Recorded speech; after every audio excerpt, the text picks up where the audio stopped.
We finally have a schedule for the New York Jets. We're going to break it all down, the good parts, the bad parts, and everything in between with a special guest. Boy Green Daily starts now. Oh my gosh, it's morphin' time. To me, talking New York Jets is my superpower. Boy Green Daily starts now. Wow! Boy Green Daily, Daily. We're talking just football, man.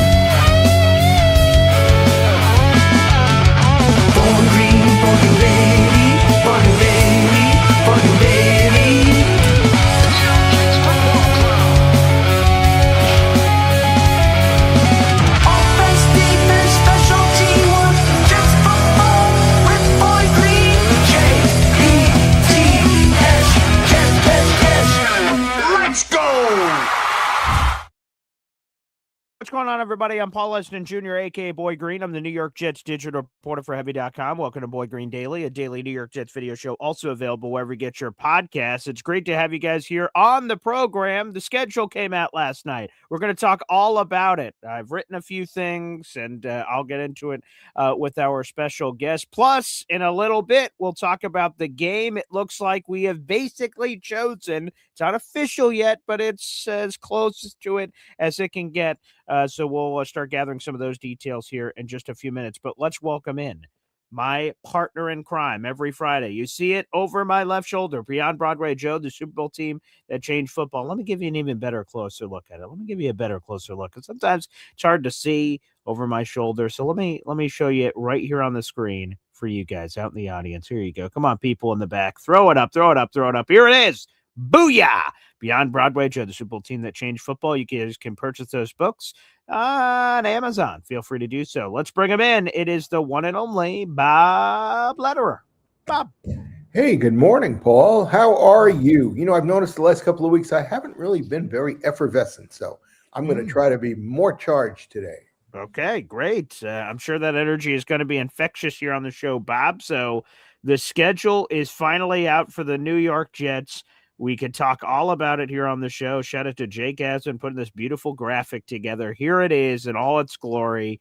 Weeks 1 through 18, a bye week in week 13, 3 of the first 4 games on the road. There's a lot to unpack here, Bob Lederer. But let's start off with the beginning, naturally, right? The Jets, Titans, the NFL schedule makers couldn't help themselves. They had to give us their Robert Saleh revenge game. And I heard this on the Jets Collective podcast last night, that Rich Cimini reached out to people around Robert Saleh, and he said, oh, yeah, like basically I knew this was going to happen. I knew this was the game they were going to pick, and it is the game they chose here, Bob. Yeah, I listened in last night as well and heard him say that. And the other interesting thing that he pointed out, which we all know, is that Robert Saleh and the coach of Green Bay are very, very close friends. Mm-hmm. And so anything that Robert Saleh learns week 1 against us, he's going to immediately pass on to the pack. They need any extra favors? They're perennial playoff. I heard that from Rich. I'm like, what the hell, Saleh? Be a man. If you could beat us, great. Because, here's the thing. If the Titans lose to the Jets, he's going to be even more here. Here's all my data. Here's everything. Please do whatever you can to sweep the leg. It's disgusting. What the hell? Mm-hmm. It's unbelievable.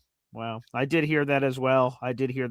From him. So they couldn't help themselves. I'm not surprised. However, I will have an opportunity, and folks, so will you. This show will be live. Normally I pre-record this show, but at 1:30 live today, it's the guy in the middle. If you're watching the show, for the audio only listeners, I'm speaking with Blake Jones. He is the NFL's director of broadcasting. He works for the National Football League. He is one of the 5-6 people in the room that decide the schedule. And so I will get to ask him about the revenge game angle they picked for week 1. Why apparently do they hate us? 3 of the first 4 on the road, and all these NFC North games in a row. And I have all this research I did last night of things that the Jets have on their schedule that they've never had in franchise history. So I'm curious to hear his thoughts. So you guys can interact with him live. So you guys can send those questions in. Again, that'll be a special bonus episode of Boy Green Daily. It's coming up live at 1:30. Shout out to the people that are watching this show live on Facebook, YouTube, Twitter, and our Believe Network audio only podcast. Appreciate you guys no matter where you're listening. So if you guys have questions for the schedule makers, I'll be asking.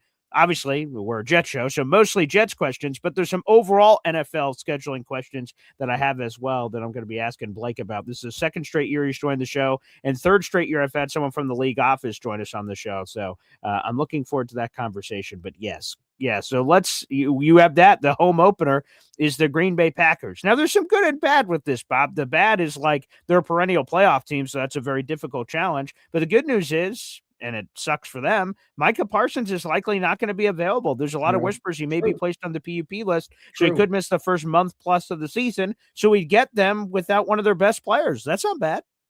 Well, it's a home game, and a home game there's an energy in the stadium, and there should be energy, in the Jets players for the home opener. So I think that game is going to be competitive for any number of reasons. I had two thoughts immediately about the schedule, and this is way down the road, really, from what we could or should be discussing. But a good team will have a significant upset during the season. Yes. And I was looking at the schedule and saying, okay, if we are a good team, which of the games that at first glance you would say that's really going to be really hard to win, which game do you think we can win? I have an answer. And I do too. Okay. My answer. Yeah. Week 3 against the Lions. I said, Bob, see? That's why we do the show together. High five me, babe. High five me. Booyah. That's exactly what I thought. Yes, go ahead. Because I don't think the Lions are as good as they were in the era 2 years ago.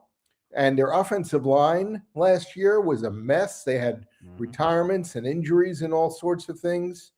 I don't think they're as vaunted a team as they were 2 years ago when Johnson and Glenn were really leading their offense and defense.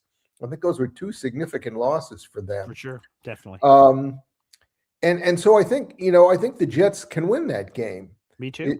Even though it's at Detroit. Anyway, that was my big thought. There has to be a game that nobody will be expecting them to win. And that's what they're going to have to do. Out of the Central Division of the National Football Conference, I think Detroit might be the worst team. And so, well, Vikings. I don't know about the Kyler Murray thing. The Vikings have a much better quarterback this year than they had last year. They do. That's for sure. Yeah. And they have a high value quarterback coach. And they have a very good offense. They have a lot of players on offense, a lot of tools, to make them better. So they will come down to how good their defense is. Now, my other thought, because I'm in Chicago. I think the Jets, I don't expect them to beat the Bears here. Okay. But I think they got a shot at making it a very close game. Great. And the reason is the Bears have a really burdensome opening schedule. Okay. They play the Panthers the first game. Okay. I mean, that's not world beating, but they're a good team. Yeah, they won the NFC South last year. So okay. Yeah, and then the Bears have to play in their division against the Vikings at Minnesota. Okay. Then they have to play the Eagles on Monday night, the week before they play us. So short week. Nice. They're going to have a short week. And then we're coming in. Now, I was listening to, obviously, I'm getting myself well coiffed this morning. And by the way, for those of you who are wondering, yes, I did have a haircut. Okay, let me let's get a good gander at that. Yeah, look, great. Hey, what do you think? I mean, it's okay. I told my barber, give me a shorty. So okay, all right. I look a little bit like Harry Carey, in my opinion. That's okay, not bad. Anyway.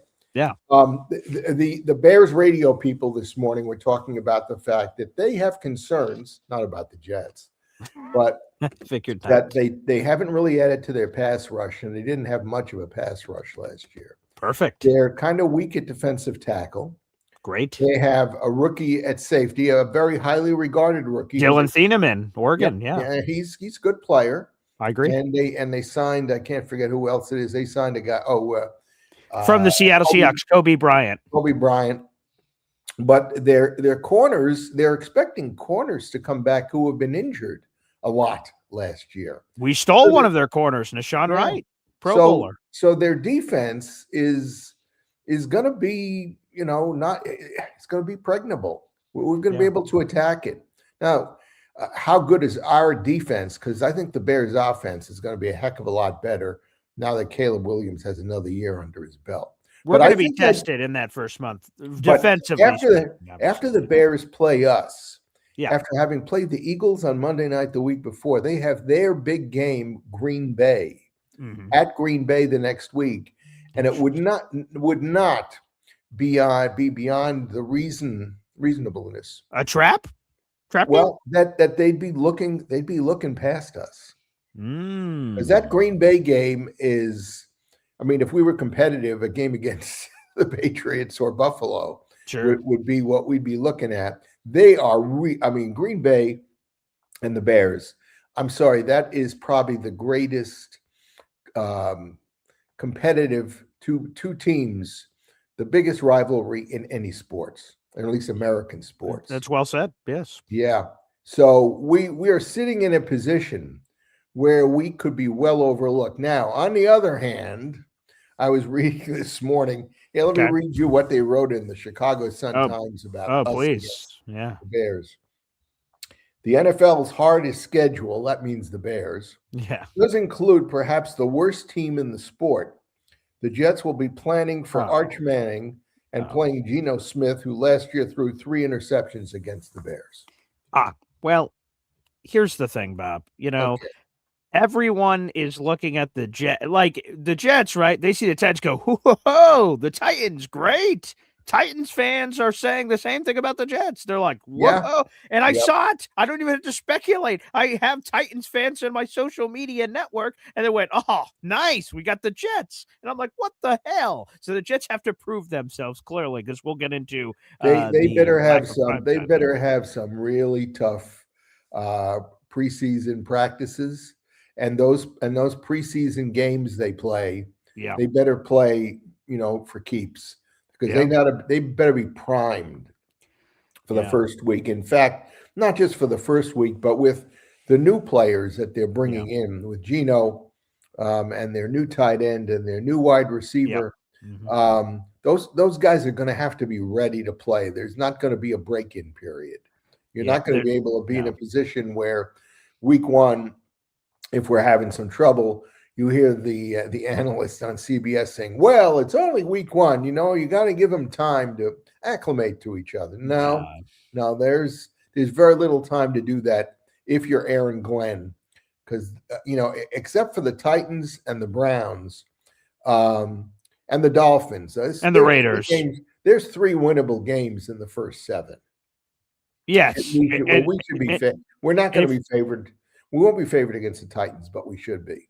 Yeah, right. I already saw the line. Titans are a 1.5 point favorite. And we should be favored against the Browns, and we should be favored against the Dolphins. And the Raiders potentially will be at home for that one. That's the easy part of the schedule. And then it gets difficult. There are these stretches, and we'll get into it. There's these stretches where you're like, oh boy, where it's going to be very difficult. But a quick detour, because I see memberships are being gifted in here on the channel on YouTube. I appreciate that. T-Town Jet, hit it. Iboko giving a Green Coffee Club membership. New members here. Enoch Forte is a new member from T-Town Jet. Appreciate it. And Nenge Iboko, yours went to Cousin Frankie. Ah, yes. Cousin Frankie, of course, getting a membership to the Boy Green Coffee Club. Welcome back to the family reunion, buddy. We appreciate it. We have another membership being gifted here, Bob, from our number one Austrian Jet fan. And then we have a super chat question for you, Bob Lederer, which we'll get into here in just a second. Let me read this final membership that was gifted from our number one Austrian Jet fan. Thank you out there in the audience. I went to Trav Davis. Trav Davis, you are now a member to the Boy Green Coffee Club. Keep the love going, everybody. We'll highlight our raffle ticket package here in a little bit. 65 raffle. Let me make one more point about the Bears in Green Bay and how it affects us. Go ahead. Yes. Let me tell you how important that game is to the Bears. Okay. again, quoting from the Times, Sun Times. Yeah. The last time the Bears played the Packers, Ben Johnson ended his post-game speech by saying, F the Packers, F them, F those guys. I remember that. Yeah. Matt LaFleur took notice. I'm So sure. did an approving George McCaskey, who is the reigning owner of the Bears. So that game is a blood game. And these two teams hate each other. And it would really be not at all out of the realm of possibility that they'll look at the Jets as an easy mark and say, you know what, let's just beat these guys and we'll worry. But then we'll really put our time and our effort against what we have to be concerned about. I love that. I hope that happens. Overlook us. And again, it's going to be hard not to overlook us. The Jets have 15 1:00 games this season. That is the most in franchise history. They've never had 15 1:00 games. They don't have a primetime game, and I'll get into some of the history and research I did on that, how historic that is, the fact that they don't have a primetime game. So, hey, everyone will have every opportunity to overlook the Jets. But we have a super chat coming in from NC Green. Every time we get a super chat, we hear from my beautiful daughter, Zariah Luna. Wow. Bob, are you hosting the Chicago Bears game, week 4? That's a great question. NC, that's a great question. Here's my answer. All right. Yesterday, when I asked my barbers, I said, anybody here have Bears tickets? Yeah. And the son of the guy giving me the haircut says, oh, I got a guy, he's got 50-yard lines tickets. Oh, wow.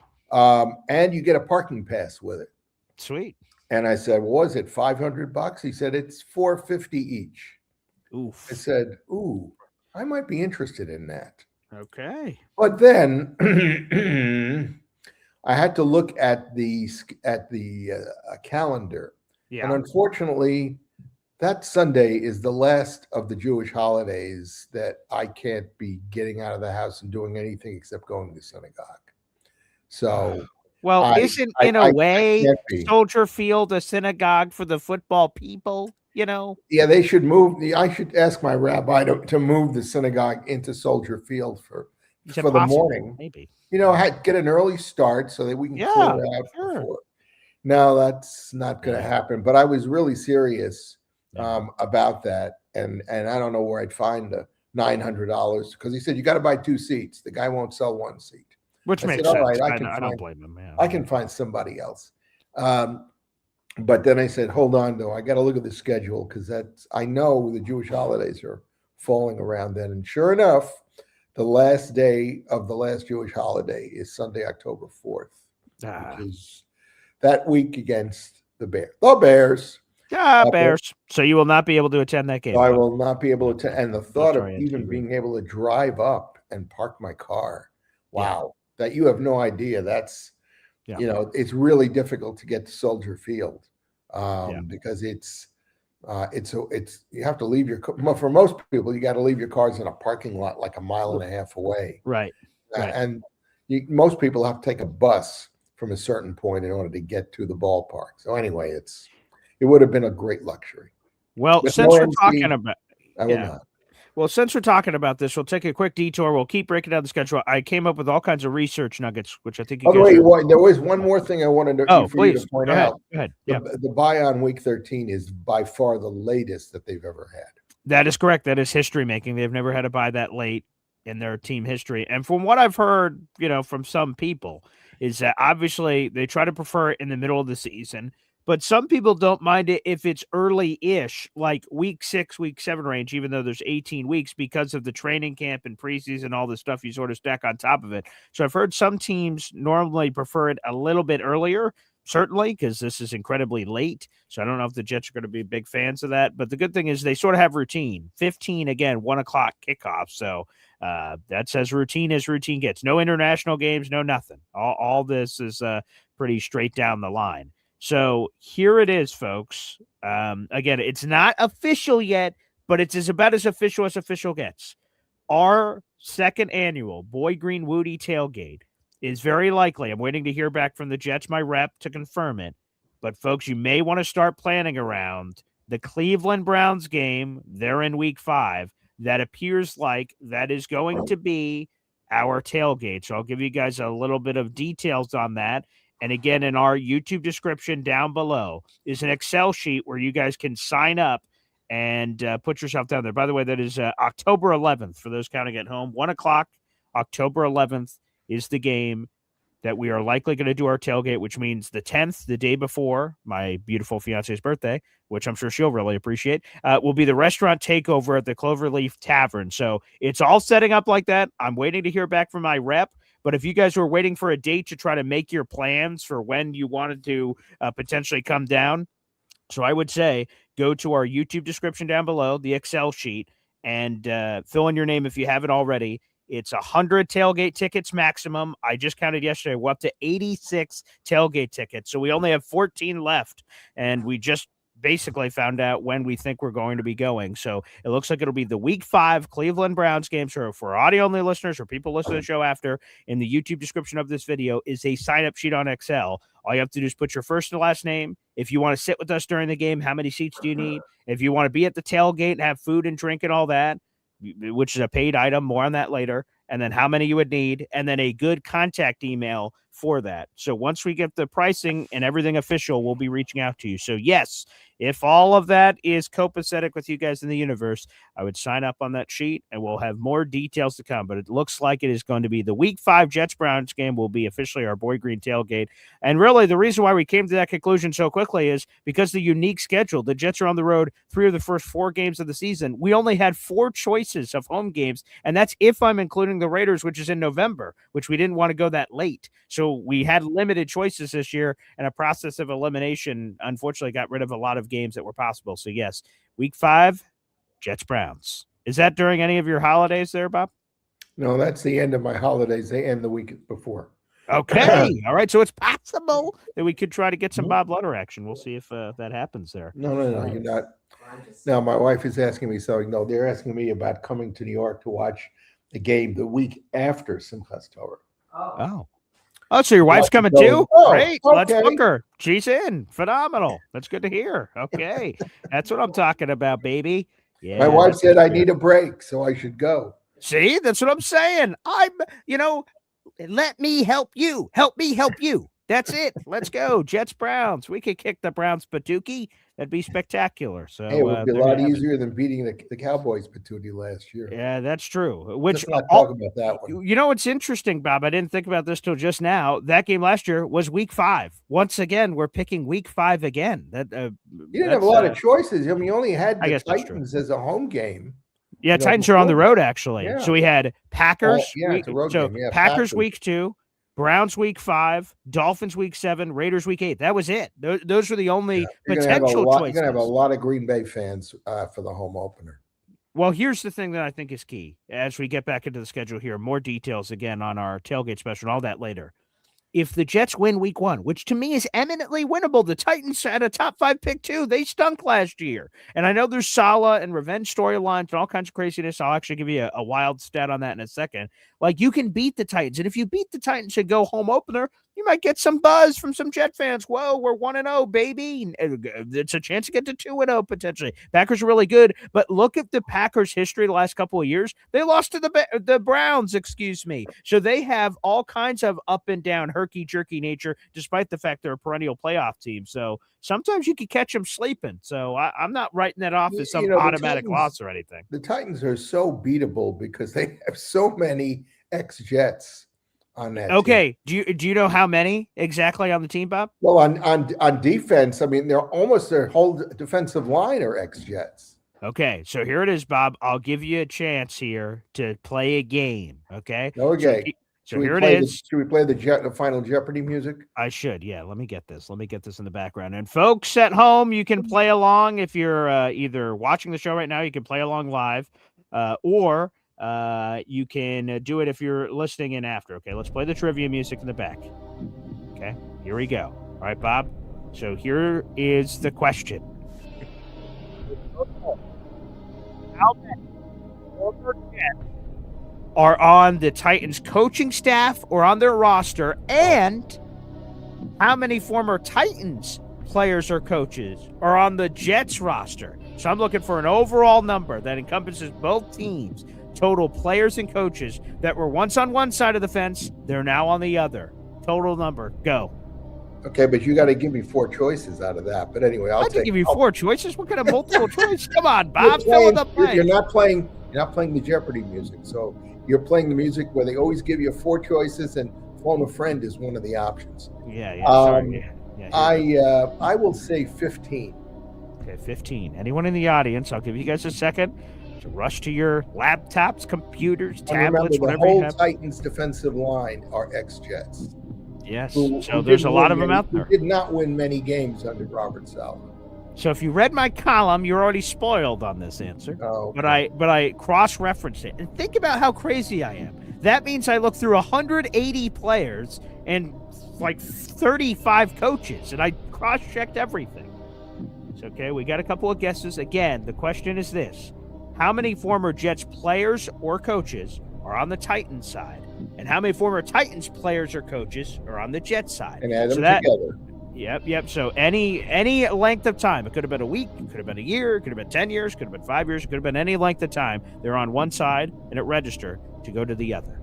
Okay, so I see a few answers in here. Okay. Now we'll cut off the music. The number is 22. Wow. 22. And here it is. I gathered the list. Why not go through it? So here you go. Sure. Here is all the connective tissue. Okay. So here are the former Jets that are on the Titans coaching staff. We'll start there. Robert Saleh, of course, former Jets head coach. Marquand Manuel is the defensive backs and safeties coach for the Titans. He was previously with the Jets. Congratulations. Yeah, there you go. Nice. Yeah. Hey, brotherhood. Tony Oden. He is the defensive pass game coordinator and cornerbacks coach with the Titans. He was previously with the Jets. Here's a super interesting one. Tanzel Smart was a former Jets player. Now he's on the Titans coaching staff. He's an assistant defensive line coach. So a unique one there. We have Aaron Whitecotton. He's the defensive run game coordinator and defensive line coach. Of course, he was a longtime defensive line coach with the Jets during the Saleh era. Okay, so those are all the former Jets players / coaches that are on the Titans coaching staff. Now, here are the former Jets that are on the Titans roster. This is like sort of freaky, to be honest with you, but here it is. Jermaine Johnson, right, our pass rusher. Hendon Hooker, our old backup quarterback. Home of the month. There you go. Michael Carter, the running back, not the slot corner. Yep. Tony Adams, safety. Double bum of the month. Jacob Martin, the former pass rusher. What? Who? Solomon Thomas, defensive lineman. Pretty decent player if he's okay. If he's not too old, yeah. John Franklin Myers. Yeah, I wish the Jets had him back. Yeah, they gave him a lot of money this offseason. And this one, some people may have forgotten, Austin Deculus on the offensive line. We hardly knew you because you're also a bum of the month. There you go. Now, so a lot of you guys may have guessed a lot of those players, right? Maybe you didn't. But here's the other side. What about the former Titans that are now on the Jets? Okay, so let's get this list in here. I'll start off on the coaching staff. We actually have a lot more than I would have thought of former Titans, either players or coaches that are on the Jets coaching staff. Chris Harris, our defensive backs and passing game coordinator. He was a former Tennessee Titan. Sean Jefferson, our wide receivers coach, former Tennessee Titan. Brian Natkin, our assistant offensive line coach, former Titan. Al Netter, our other assistant offensive line coach, former Titan.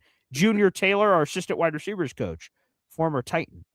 And now here are the players, former Titans that are now on the Jets. You should know a couple of these guys. Jarvis Brownlee Jr., we traded for him. Revenge. There you go. Revenge, juicy revenge. Tavondre Sweat, of course. Revenge, double. He's big enough. He's a double revenge. There you go. What about Xavier Newman Johnson, our backup offensive lineman, was once a Titan. Okay. And finally, Samuel Womack III. How could we possibly forget you in our quarterback room? Say there who? You go. Samuel Womack III. There you go. By the way, I want to make one comment about Sweat. Please. And about Jake's interview this week about our defensive lineman who's going to be working with Sweat. Harrison Phillips, yes. What really one of the keys in the Super Bowl team was that Paul Rocky Rochester, the only veteran on the defensive line, had brought along Philbin, John Elliott, and Verlin Biggs. He had really coached them. He had buddied up with them and tried to make them everything they could be. And boy, the other three guys, they all had 10 sacks the Super Bowl season.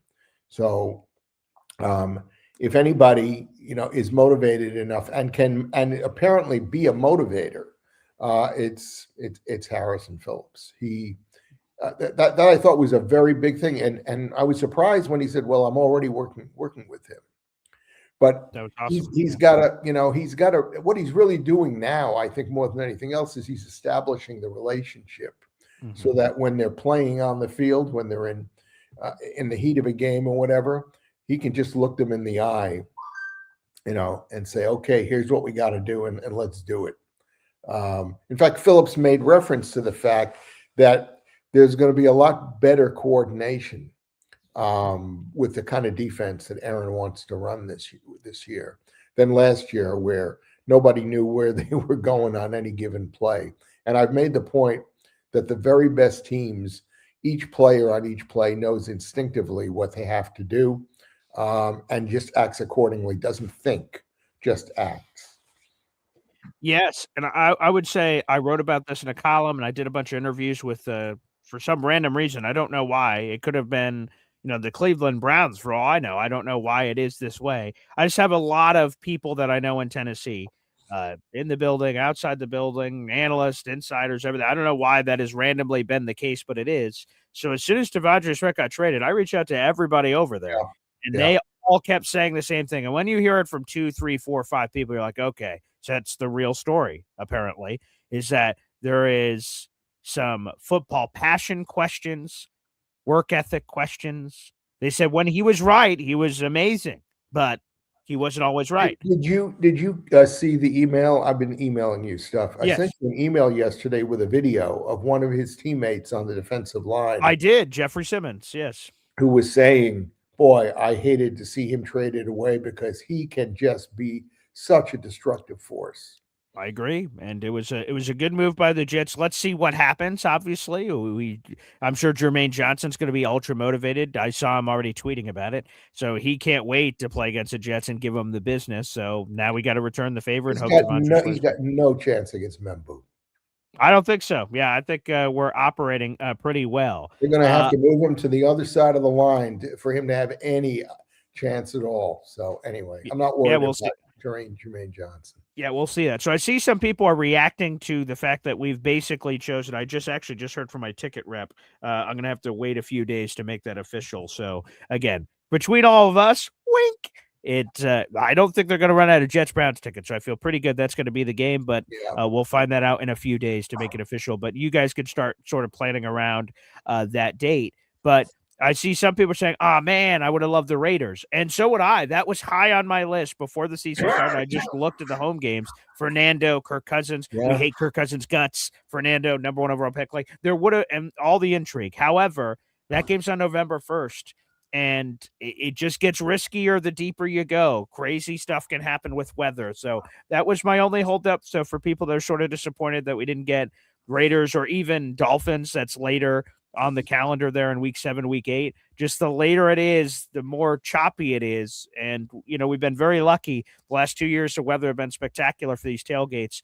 And specifically for the one I hosted last year was awesome. So what was the date last year, Boy Green? October 5th. Okay. So it's a week earlier, but okay. Yeah, right. So it's technically the same week, but they, something must be different for starting the season because it's the literal same week in terms of NFL calendar, week 1, week 2, week 3, week 4, week 5. It is week 5 as well, but for some reason it's slightly off on the date, which I guess happens on a calendar year-to-year basis. But that's why we ultimately didn't pick Raiders, and a few people had conflicts too. So I had to try to balance all of these different things together. So yeah, it's really looking like week 5, but apparently May 20th. So we're 5 days away from some really getting into the weeds on trying to figure out pricing and all that other stuff. So I'll have you guys posted with those details. I see Craig Mechanics is sending in a member super chat shout out. He's been a member for 8 months. It's great to see you, Craig. Wow. Let's go. I'm so pumped. JETS, Jets, Jets, Jets. Yes, sir. Here we go, guys.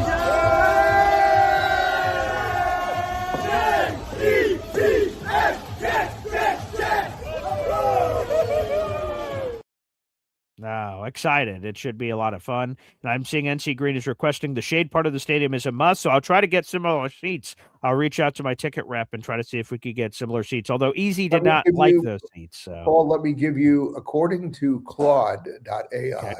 All right. Okay. one of the best AI services. Typical weather in New York City on October 11th. Okay. Lows around 50 to 53, highs 63 to 66, Ooh, mostly sunny to partly cloudy skies, low chance of rain, great. light breeze, okay. Nice. comfortable and low compared to summer months. Ooh, Perfect for okay. fall weather. Hey, by the way, something else that I'm sure is pretty comfortable is the weekly Jake Asman Super Chat. Wow. Death, Texas, and Friday morning with Bob Lederer. Oh yeah! And I just, I was at the radio station last night, so I finished up the rest of the Jets Collective. I was able to watch it in 2 pieces, and shout out to Jake, Brandon, Rich. You guys had me laughing. You guys had a lot of great stories. Here's this one. I'm sure you've heard it before, Bob. So Jake is on the train that week 1 must win. It's an absolute must win. Season's over if you don't win the first week. Yeah, right. I've seen a lot of By people the way, yelling at. you're right. If we don't win the first week, we're going to be in big trouble. That's probably true. So a lot of people are yelling at Jake on social media. And so Jake brings up, he says, he caveats it a little bit, says, I know technically it's not a must win, anything can happen, but it's like super important. And then Rich Samini said, Marv Levy was once asked about a must win game. And he said, fellas, World War II was a must-win game. That just made me laugh. So I just had so many laughs last night because God, you guys are fun together. Brandon, Tierney, Jake, Rich, you guys are all giving each other crap. Jake. So that was a terrific show. So thank you for doing that on the schedule release day too. That's awesome. Rich gets a story out, and that was awesome. So World War II was a must-win game. So I guess we could talk about that because we have Jake comment up here. Bob, is it must-win week 1? Pretty close. Especially because you got to consider the opponents that are coming after. But next 3 games are challenging. They're really challenging, and you don't want to be 0-4.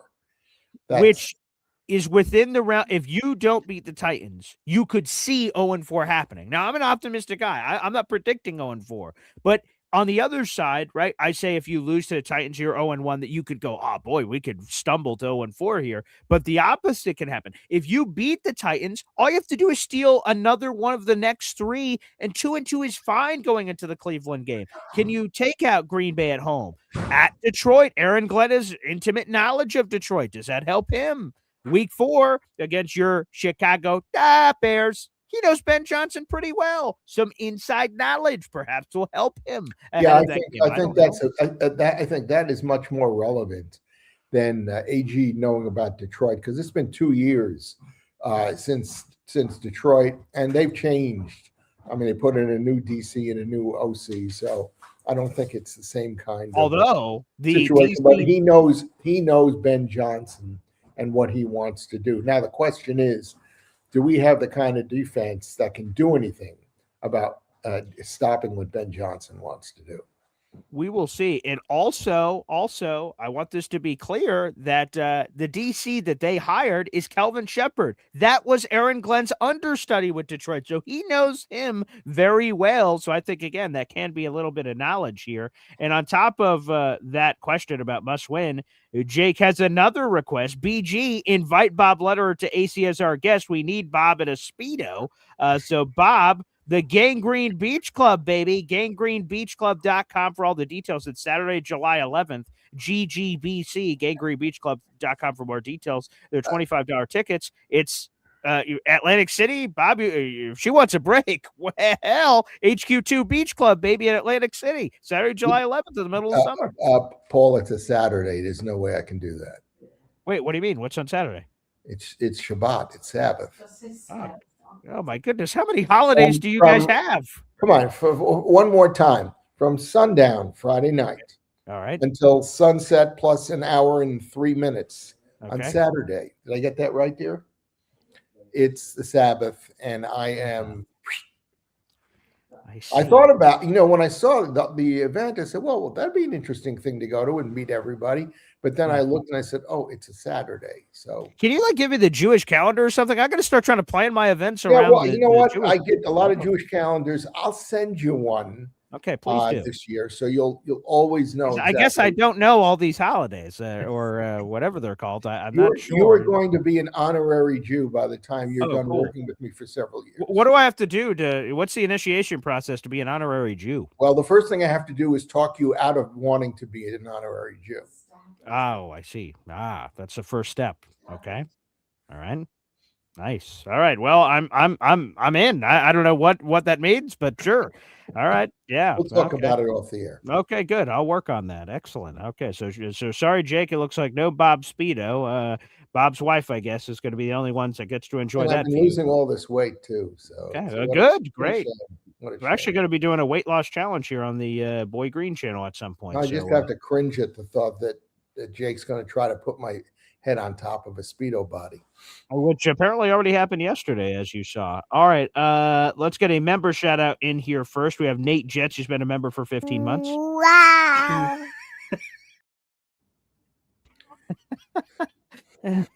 Nate Jet's been a member for 15 months. He says, Bob Lederer and BG on a Friday morning. Does it get any better? Yes, it does get better. Well, yeah. As we corrected Jake last week, the answer is no. It doesn't get any better. It doesn't get better, but maybe Nate believes it does get better, and if it does, phenomenal. That's I appreciate that. Yeah, thank you. The sentiment is clearly there. DNY for life. One of your favorites is gifted a Boy Green Coffee Club membership. Divine. That's great to see. Beautiful. Very nice. A very touching gesture here. And I see we have more coming in a second. DNY for life, by the way, your membership went to Retro Jet 69. You're now a member of the Boy Green Coffee Club. Shout out to Deb. Raffle tickets continue to pile in. We got a super chat coming in from Mac Mahar Khalil. Let's go. Love it, everybody. Keep them coming. Wow. So, Bob delivered some bad news. The Chicago Bears game. He can't host it because of Jewish holiday. Atlantic City, can't be there because of, I'm about to learn about these things when I can't go to the Tennessee game either because it's another Jewish holiday. Is it? Are you serious? Oh, wow. Okay. Well, I have bad news to share too, Mac. So $5 super chat. Thank you so much. Good day, gents. Anyone going to the Tennessee Titans game? I'm down. Unfortunately, my pop is out. It could have been a potential Father's Day thing. He has all his crazy travel. And he said, actually, when I showed him the Jet schedule, he's like, yikes, this is about as bad of a schedule as it could have possibly been for me. I'm like, oh, that stinks. So, but the good news is he is in for week 5, as long as that ends up becoming official. So that's cool. So Pop will be at that one. But right now, my Pop partner that I was going to go with has folded like a cheap suit. So we will see if I end up going to the Tennessee game. Now I'm totally up in the air. I was totally going to go with him, but now that he's not going, we'll have to see the schedule and the family and everything if it ends up working out. So I'm in and out. We'll see. I'll have to look up some details. I know a lot of Boy Green Coffee Club members are going, so that's great. So I hope you guys have a killer time, and maybe I could be later convinced to go if I can figure out the financials. Maybe I can figure it out, but I'll keep you guys posted. But yeah, so no for Bob or me at this point. It looks like Bob here. Too bad. But Tennessee should be a fun one. I hear it's a fun city. I've never been. Mm-hmm. I went there once for a major league trade, off-season meeting. Like the hot stove thing? Yeah. I took my son there for 3 days. Had a great time meeting a lot of players and coaches and managers and scribes. It was really a lot of fun. Okay. All right. Well, thank you, Mac. And shout out to anyone that does end up going again. Maybe I can be convinced to go at a certain point in the future when I try to figure out the financials, but we will see. So nice. Let's keep rolling here. On the questions, I see a lot of questions coming in. Actually, let's go back to the schedule here for a moment. And again, ganggreenbeachclub.com for more details. And one more plug here. Again, the NFL's director of broadcasting, Blake Jones, will join us live at 1:30. So if you have angry questions or polite questions, I mean, any emotion, I suppose, feel free to feed them into the machine. That link is already live. The conversation will also be live, so you can ask it live if you're available at 1:30. You can join us us as we break down the Jets 2026 schedule from someone who put that schedule together. We'll get more into that later. Is there anything on this schedule, Bob, that is interesting to you or anything you want to point out? Because, like, there is that tough stretch, week 9 and week 10, to have at Kansas City, Chiefs Kingdom. Patrick Mahomes will certainly be healthy by then. And then, oh, don't worry, you come back home against the Buffalo Bills. Well, and then we got to go out to the West Coast to play the Chargers. Look at how herky-jerky that is. Chiefs, home for Bills. Back to the Chargers. Back on the road against the Dolphins. Look at that 4-game stretch before the bye. Oof. 3 of 4 again. 3 of 4 to start the season, and then 3 of 4 there against some pretty seismic opponents. You know, Miami's whatever, but still, at least the weather won't be bad in week 12. That'll be in November, late November, early December. So that part will be better at least. Yeah, it's better than playing there when it's 85 degrees and humid. Right. They avoided that completely. Yes. And then we close again. It's surprising that we close against Buffalo again. Yes. Yep. That's what in their new stadium. For some reason, we're forever connected to that game. I don't know why. We can't get away from it. It's always Bills to end the season. Surprising that it's not, the Bills against the Patriots on the last week. Yeah, right. That they do something like that and feed it in. But maybe that's another question for the NFL schedule makers. Did you look at our other favorite team, the Indy Colts? Did you look at? I have not seen anyone else's schedule after coming back. Actually, I did send you a link to it this morning. Okay, all right. Let me pull up the Colts schedule here. Let's take a gander at these because obviously, for folks, I'm sure you guys obviously already know this, that the Jets have, vested interest in the Colts, the Packers, the Cowboys, but let's start off with the Colts. Let me hop on over here to Indianapolis. So let's take a peek at their schedule. This will be my first time seeing it live, so let's get through. Ooh, oh yeah. Oh, this is great. Home for the Ravens, at the Chiefs, home for the Texans. Mwah! 0-3 start, baby. And Commanders, Jaden Daniels, he's back. 0-4. Up at Aaron Rodgers, up, that's 0-5. Up to play the Titans, up, that's 0-6. At the Vikings, 0-7. Jaguars, 0-8. Cowboys, 0-9. Wow. Okay, they're definitely having the number 1 pick. This is great news. Sorry, Bobby Jr., if he's listening to the show right now. They're not winning a single game. Great. Hey, I give them credit, though. The, all these teams are putting out these, like, videos to announce it. They did The Simpsons, and I thought they did a hilarious job. There's a lot of fun jokes in there. The Jets were a little lame. Did you see the Jets video, Bob? No, I didn't. So I'm just going to take a screenshot and just show you guys basically what they did. I don't know. To me, they played it safe. They didn't have fun. They just, they have this guy. I don't know this TikTok trend, so apparently other people are going to know what all this is. But let me pull this up here. Is the Jets basically the whole video was about, I guess my kids would like this, is mixing colors to pick out who the opponent was. So you'll see it here in a second. I'll describe it for our audio-only listeners here in just a moment. I just thought the Jets were a little bit lame with this one, and they hired some artist to basically put these colors together. So here you go. I'm throwing it up on the screen. So the entire schedule was they had like a dollops of paint, and they had this camera above it. And then this guy would mix these colors. So if they're playing the Browns, he mixes his color. Ooh, look, it's orange. And they play them on this date. Oh, they play the Bears. Here's a little orange. Here's a little black. Beep, boop, bop. Here. So it's just sort of, my kids would enjoy it because they like colors and mixing things. But, it wasn't sexy. It wasn't like funny jokes or interesting, like a scene or recording something. It was sort of underwhelming, Bob. I'm going to be honest. Mm-hmm. Yeah, it doesn't do much for me. But I guess I'd have to see it to experience the whole thing. To me, it would be reflective that this is a serious year for them. For sure, it definitely is.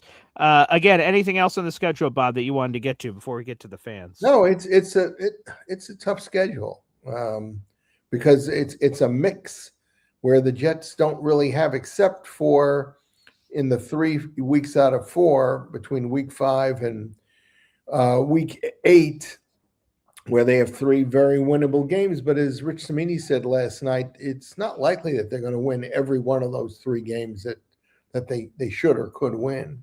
Right. So they've got some tough games. They get Mahomes when he's going to be healthy, supposedly. They play the Bills right in the smack dab in the middle of the season. Mm-hmm.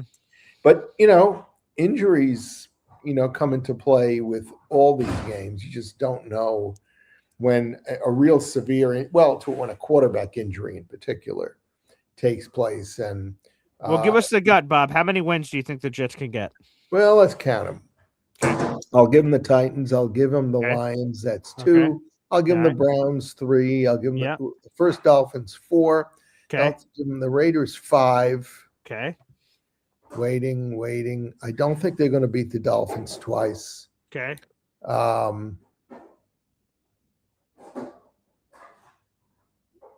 You'll note the silence. I don't Ew. necessarily see any more wins. Oof. And that's with, the one unexpected win against the Lions. So 5, and I've said 5 or 6. I mean, 5.5 is Vegas's number. So apparently that's the right number for you because that's where you're on the fence. Yeah. I mean, the only other chance is to beat the Dolphins twice, and they generally don't do that, even when the Dolphins don't beat them twice either most of the time. So yeah, I think they got a shot against the Chargers, to be honest. Okay. So right. 6, maybe 6 at the most. I don't, at the end of the season, well, no, I didn't say the Cardinals. They'll beat the Cardinals. So there's the 6th game. Oh, okay. I was about to say, when you passed over that one, I'm like, wow, he must be really high on the Cardinals. Them, but okay. But those other teams, at the end of the season, the Patriots are going to be serious. And even if they weren't, you heard the audio at the end of the season last year when the Patriots coach was saying, yeah, F those guys. Let's beat the out of them.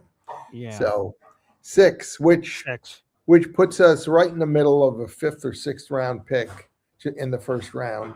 Overall, right. Yeah. 5th or 6th pick overall. But still, we've got the Colts. That's true. Which, again, the Colts, and I just looked at the Colts schedule. That is maybe I was joking about 0-17, but hopefully not. But that start is everything brutal. Everything with the Colts rests on Daniel Jones. And of course. Is he healthy by week 1? That I don't know. Yeah, as I look at the schedule, at most, you thought they were going to win 12 games last year. So. So I need to be more realistic this year. At most, I could see him winning 17, but at worst, 14-3. I gotta, you gotta throw a couple in there that they lose. Who are the 3 unfortunate teams that we will not be beating? Yeah, I mean, the Cardinals could take us out. That could be one. Really? The Cardinals could take us out? Could be. We will be overconfident playing them? Could be. Yeah, we're overlooking them as we're positioning for the number 1 seed in the AFC. That could be a time where we would overlook them, I guess. Chargers, it's a West Coast trip. Maybe, the Jets are riding high after beating the Chiefs and Bills in back-to-back weeks, and then they sort of get full of their own cheese, and then looking ahead at Miami. Yeah, that could make sense. To the bye week for vacation, they may have Bermuda trips planned. They're like, well, you slip on that banana peel. So that's possible. I'm glad you're being realistic about this. I think that's important. I think the fans can really appreciate that I just sort of lay it all out on the line. So, yeah, 17 definitely is on the table, but yeah, definitely no less than 14. Okay. I think one of us is going to be right, Bob. Well, maybe not. Maybe neither one of us will be right. Maybe they'll be right in the middle at 8-9 or 9-8. Okay, I'm willing to compromise. Yeah. It really, more and more, I'm just zeroing in on Geno and how good is Geno going to be? Because one way to find out. All those weapons that they have now, really go to waste if Geno can't do what he needs to do. If he leads the league in interceptions, even then, he can throw the ball all over the field. So he can, yeah. And how good is our defense going to be? I mean, that's a big, cue. Well, as long as they're not historically 34 out of 32 teams, if they're 25-20, like that's significant improvement for them. I think their rushing defense is going to be better. Oh, no doubt. I mean, you can't. I don't expect teams to really be able to effectively run up the middle against Sweat and That's Phillip. where we're strongest. David And the Onyemata, other Harrison guys. Phillips. They've brought in a lot of veteran talent, Yeah. for the defensive line. But can you run wide? We're going to find out if you can run wide against them. And I think they'll be somewhat improved in the defensive backfield, because I think they've strengthened their corners. Their safety is going to be better, Minka than they were. Fitzpatrick brought in. Yep. But who's the other safety going to be? Because Malachi Moore, is it Dane Belton? Is it Andre Cisco? Is it? I need Malachi Moore to step up and show Yeah. some major improvement, because his running mate is going to be, Malachi Moore is going to have to play the free safety and Right. basically taking care of things down the field, because his partner is going to be coming up to make tackles. So That's for sure. Yeah. And there'll be more leadership in the defensive backfield. Should be at every level. David Onyemata, Demario Davis, Minka. At linebacker. I just hope that he doesn't get hurt, and there'll be more leadership on the defensive line. So, those things, and you have a whole new defensive coordinator. So we definitely do. I see we have a super chat question. We'll get into we'll get into that question in a second. I just want to reiterate, if you're just joining us, first off, thank you. Just under 300 people in the room, including over 120 of those 300 watching on YouTube. Like the video. That's a free way to contribute to the show. Also hit that subscribe button. If you're listening on the Believe Network, a new partner for the audio-only version of the show, please rate and review the show. You can give it 1 to 5 stars and explain what you like or hate about the show. I'd appreciate some feedback, so feel free to send that along.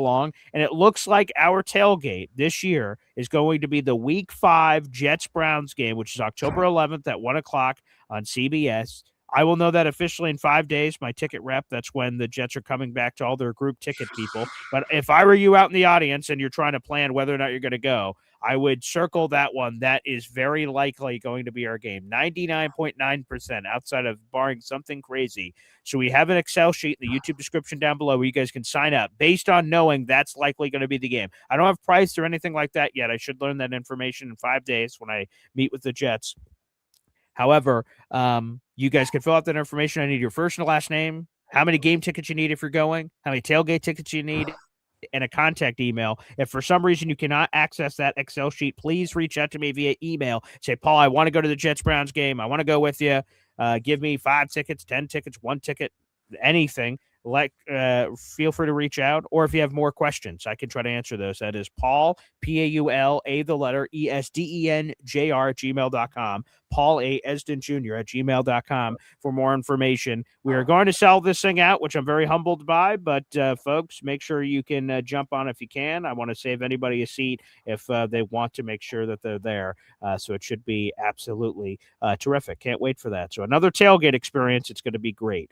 Another super chat coming in here. This is Mahar Khalil. Mac. Wow. Interesting question. He sends in this $5 super chat. When would be the right time to evaluate rookie quarterback Cade Klubnik as a potential QB1, especially if Geno Smith is only playing okay? So I guess let me bring back up the schedule here and try to see. To me, it would have to be a doomsday scenario, obviously. If the Jets are like amazingly good, like does Cade show up at the end of the season? But it feels more likely there's a different direction this could go.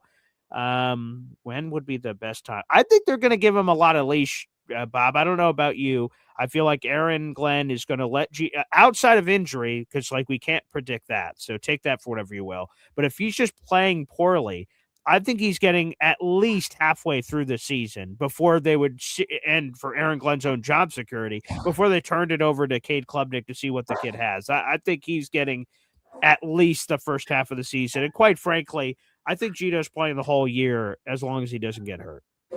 Well, you said that, and we felt that last year about Fields. And he started. It turned out we did pull him at some point, but then he was also supposedly injured. And then we found out, well, he didn't really want to go back in and play the kind of role that the Jets wanted him to play.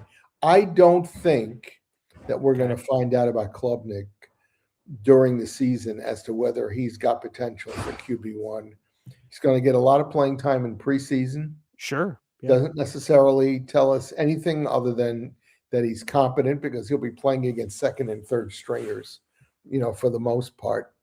Frank Reich and their quarterback coach, Bill Musgrave. Yeah.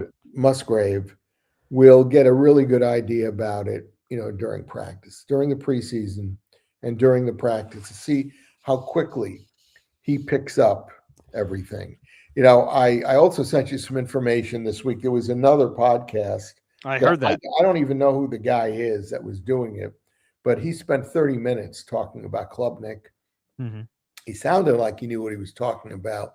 And the big thing that came across is that when the season, when Klubnik's senior season started, he seemed to be very uncertain about himself. Mm-hmm. And after the first game that they lost, he spoke like somebody that just wasn't prepared for the pressure that came with, the expectations, of him as, a very likely early first-round draft pick in the NFL draft.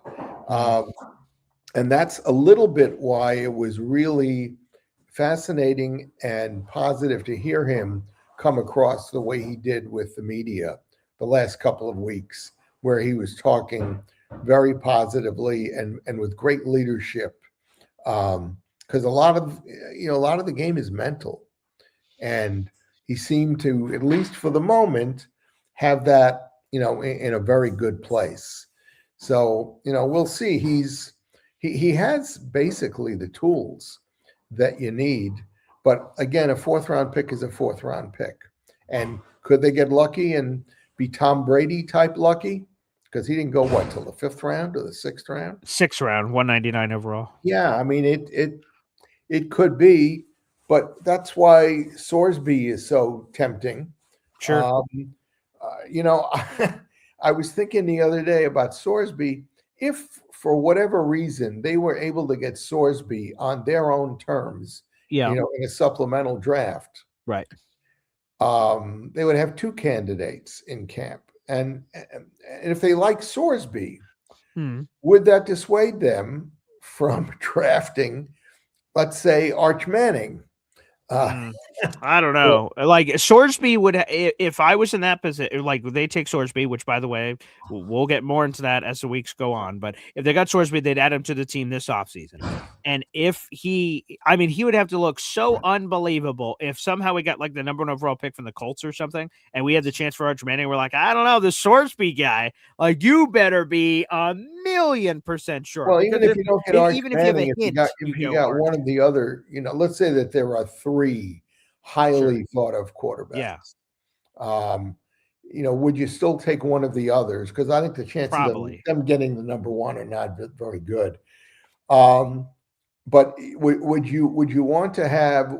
Would it be divisive and difficult to have 3 candidates in camp? It would probably, right? Didn't Bill Parcells say if you have more than 1 quarterback, you have no quarterback? You don't have any. Yeah. So it would be difficult, right? Because in your world, right? So they have Cade Klubnik right now. Let's say they randomly add Brandon Sorsby, and then next year they get another guy. Your group is these first, second year combo guys that you've all added. That is odd and unique.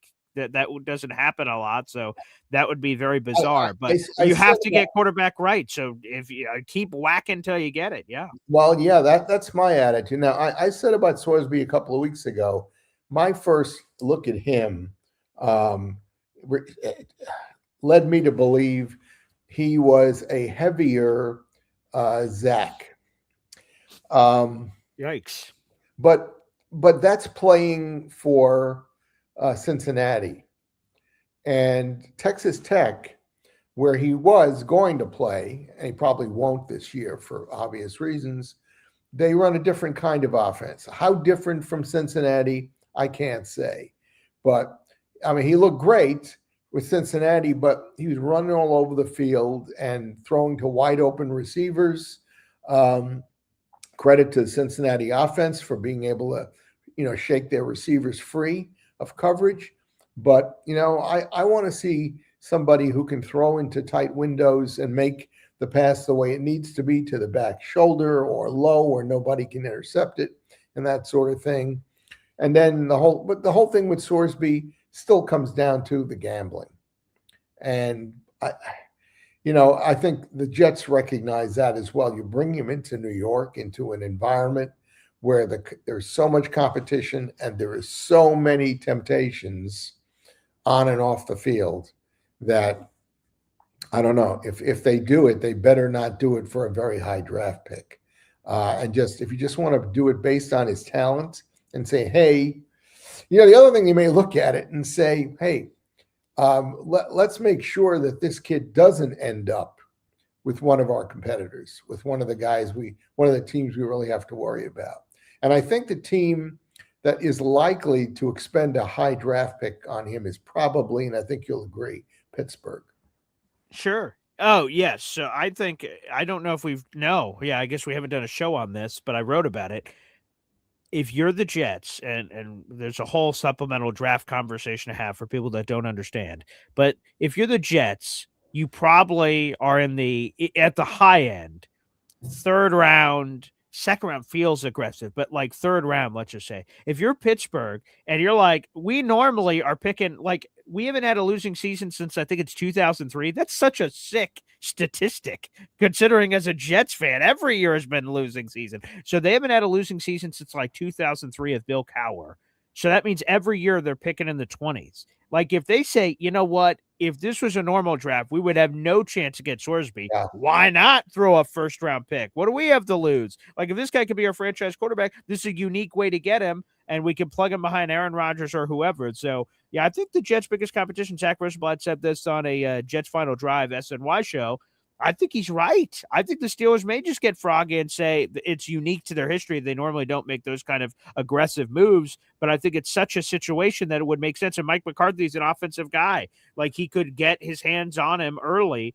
I think the Steelers are the biggest competition to the And Jets. they may only have to go as high as a second round pick. Maybe, right. That's part of the game. It's a blind bid, so you don't know. Samini said last night he wouldn't go any higher than a fourth round pick. Yeah. And I trust Rich Samini. I think he's got good instincts. Yeah, but here's the thing for a Steelers Jets is a random conversation. If the Steelers and Jets bid the same bid, Jets automatically win because they were a crappier team last year, basically. Yeah. Which means if you're the Steelers, you have to go all you need to go is one bid higher. You could go more.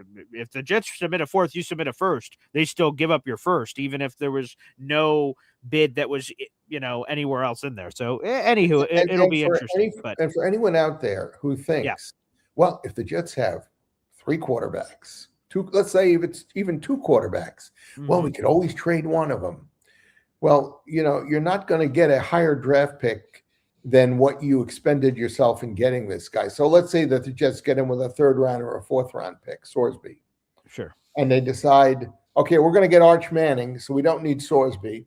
You're not going to get more than a third or a fourth round pick for Sorsby. Probably. Unless he just absolutely looks phenomenal. And you won't even know that because I think he's probably, if he comes into the pros, he's going to get his suspension.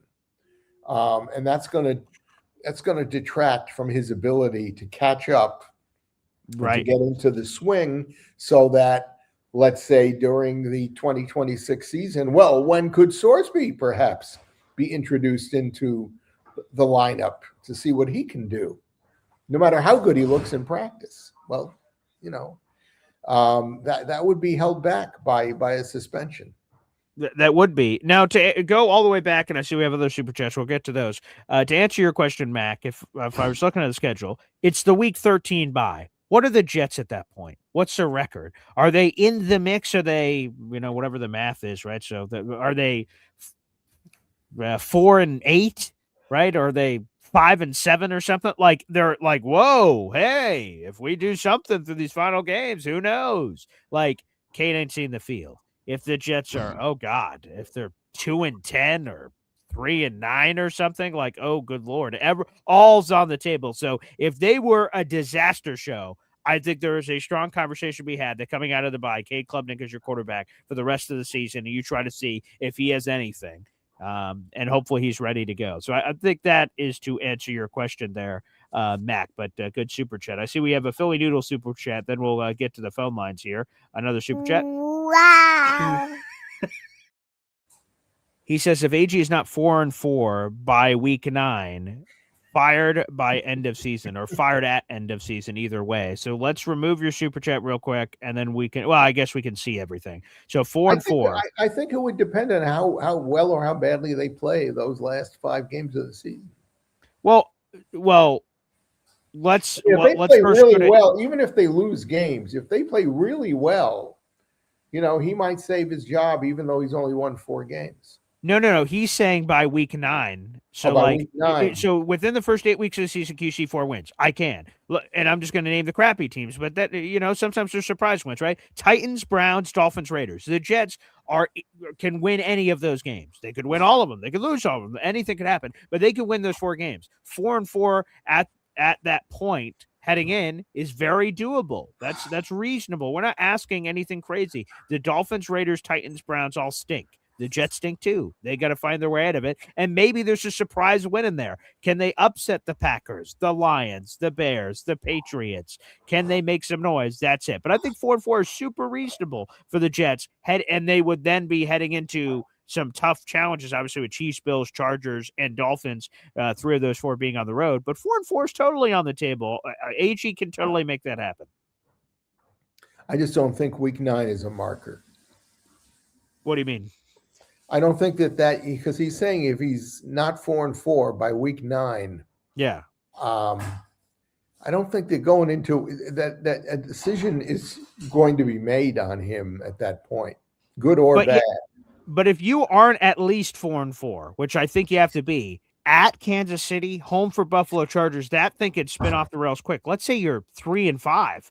All of a sudden, you're potentially 3-8, and then that's where things go south. If you're at least 4-4, and maybe you get surprised and be 5-3, you feel really good going into these games that may be more difficult, but your confidence is higher. So, like I said, I guess. Yeah, but I agree with what Samini said last night, that they don't want to be known as an organization that cuts bait in the middle of the season. I wouldn't either. Woody Johnson had never done it before he fired Robert Saleh in 2024. He had never fired a coach midseason. So I think I agree with Rich Samini, what he said last night in the Jets Collective podcast.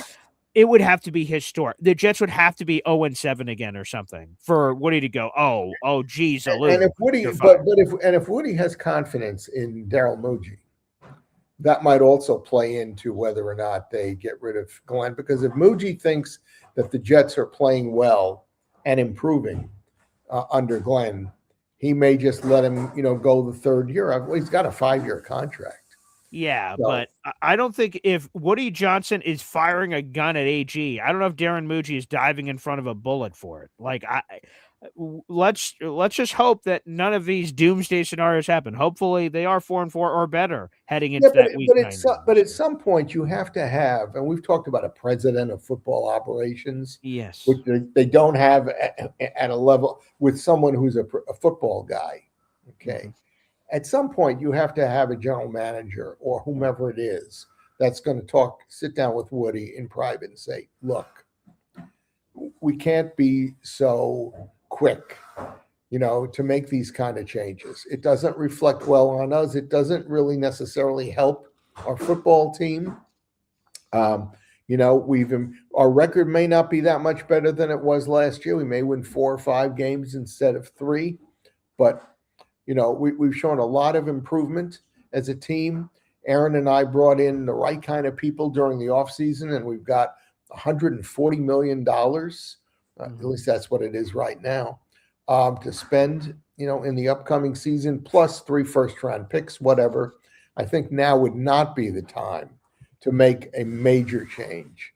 And I'm not saying myself that they shouldn't get rid of AG or keep AG. I'm just saying stability really matters in a football team. The organization can't keep making major disruptive changes where you not only change the whole coaching staff, but you change the whole philosophy, the offensive schemes, the defensive schemes.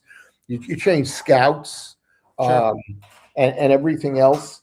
it's not conducive to a winning operation.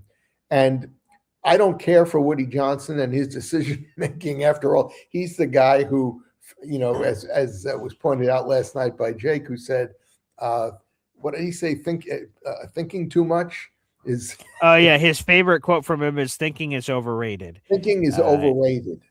Yeah, well, Woody was born with a gold spoon in his mouth, because of who he was born to.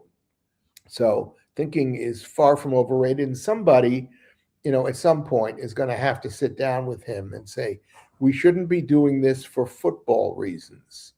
Forget about everything else. And Amuji says, I like the job that Aaron is making. He's gotten much better as a coach and all the other reasons I just outlined.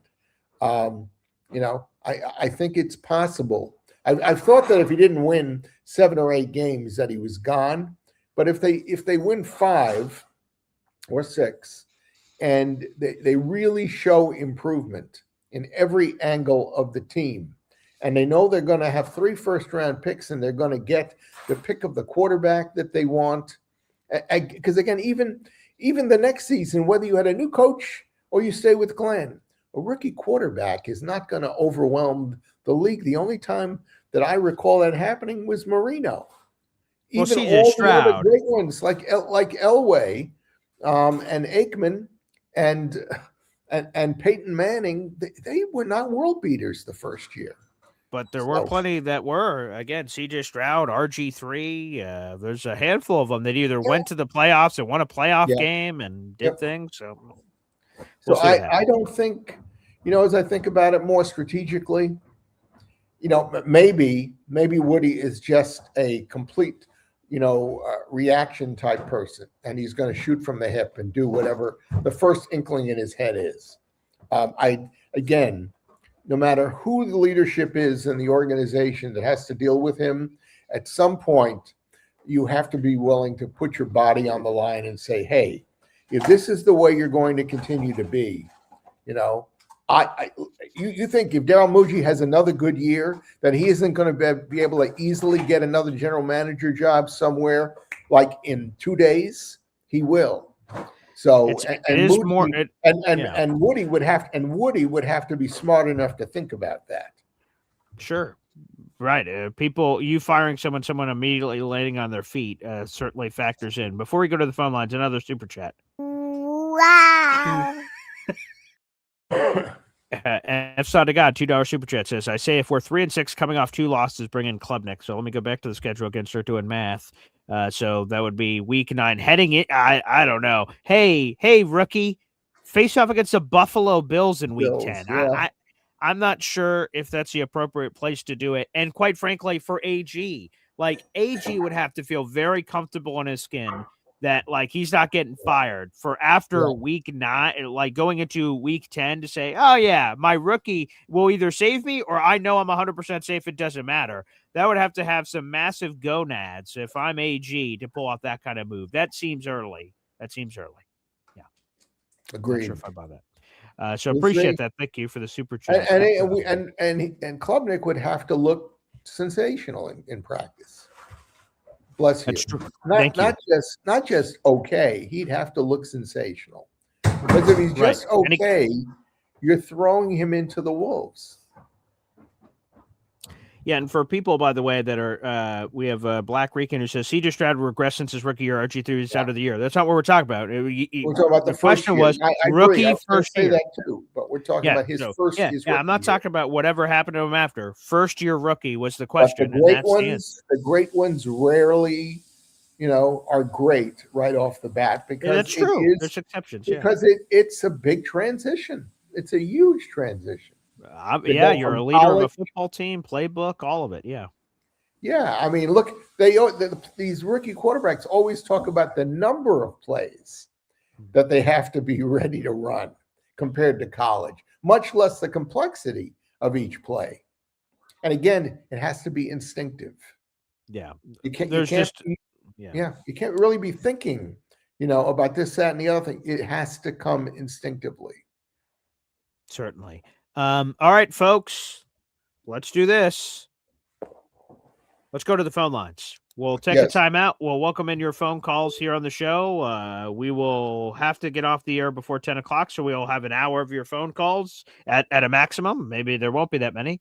And then got some other interviews to stack up today. I will be back live again at 1:30, again, with the NFL Director of Broadcasting, Blake Jones, to answer more of your Jets and NFL schedule questions. So quick timeout. More coming up after this.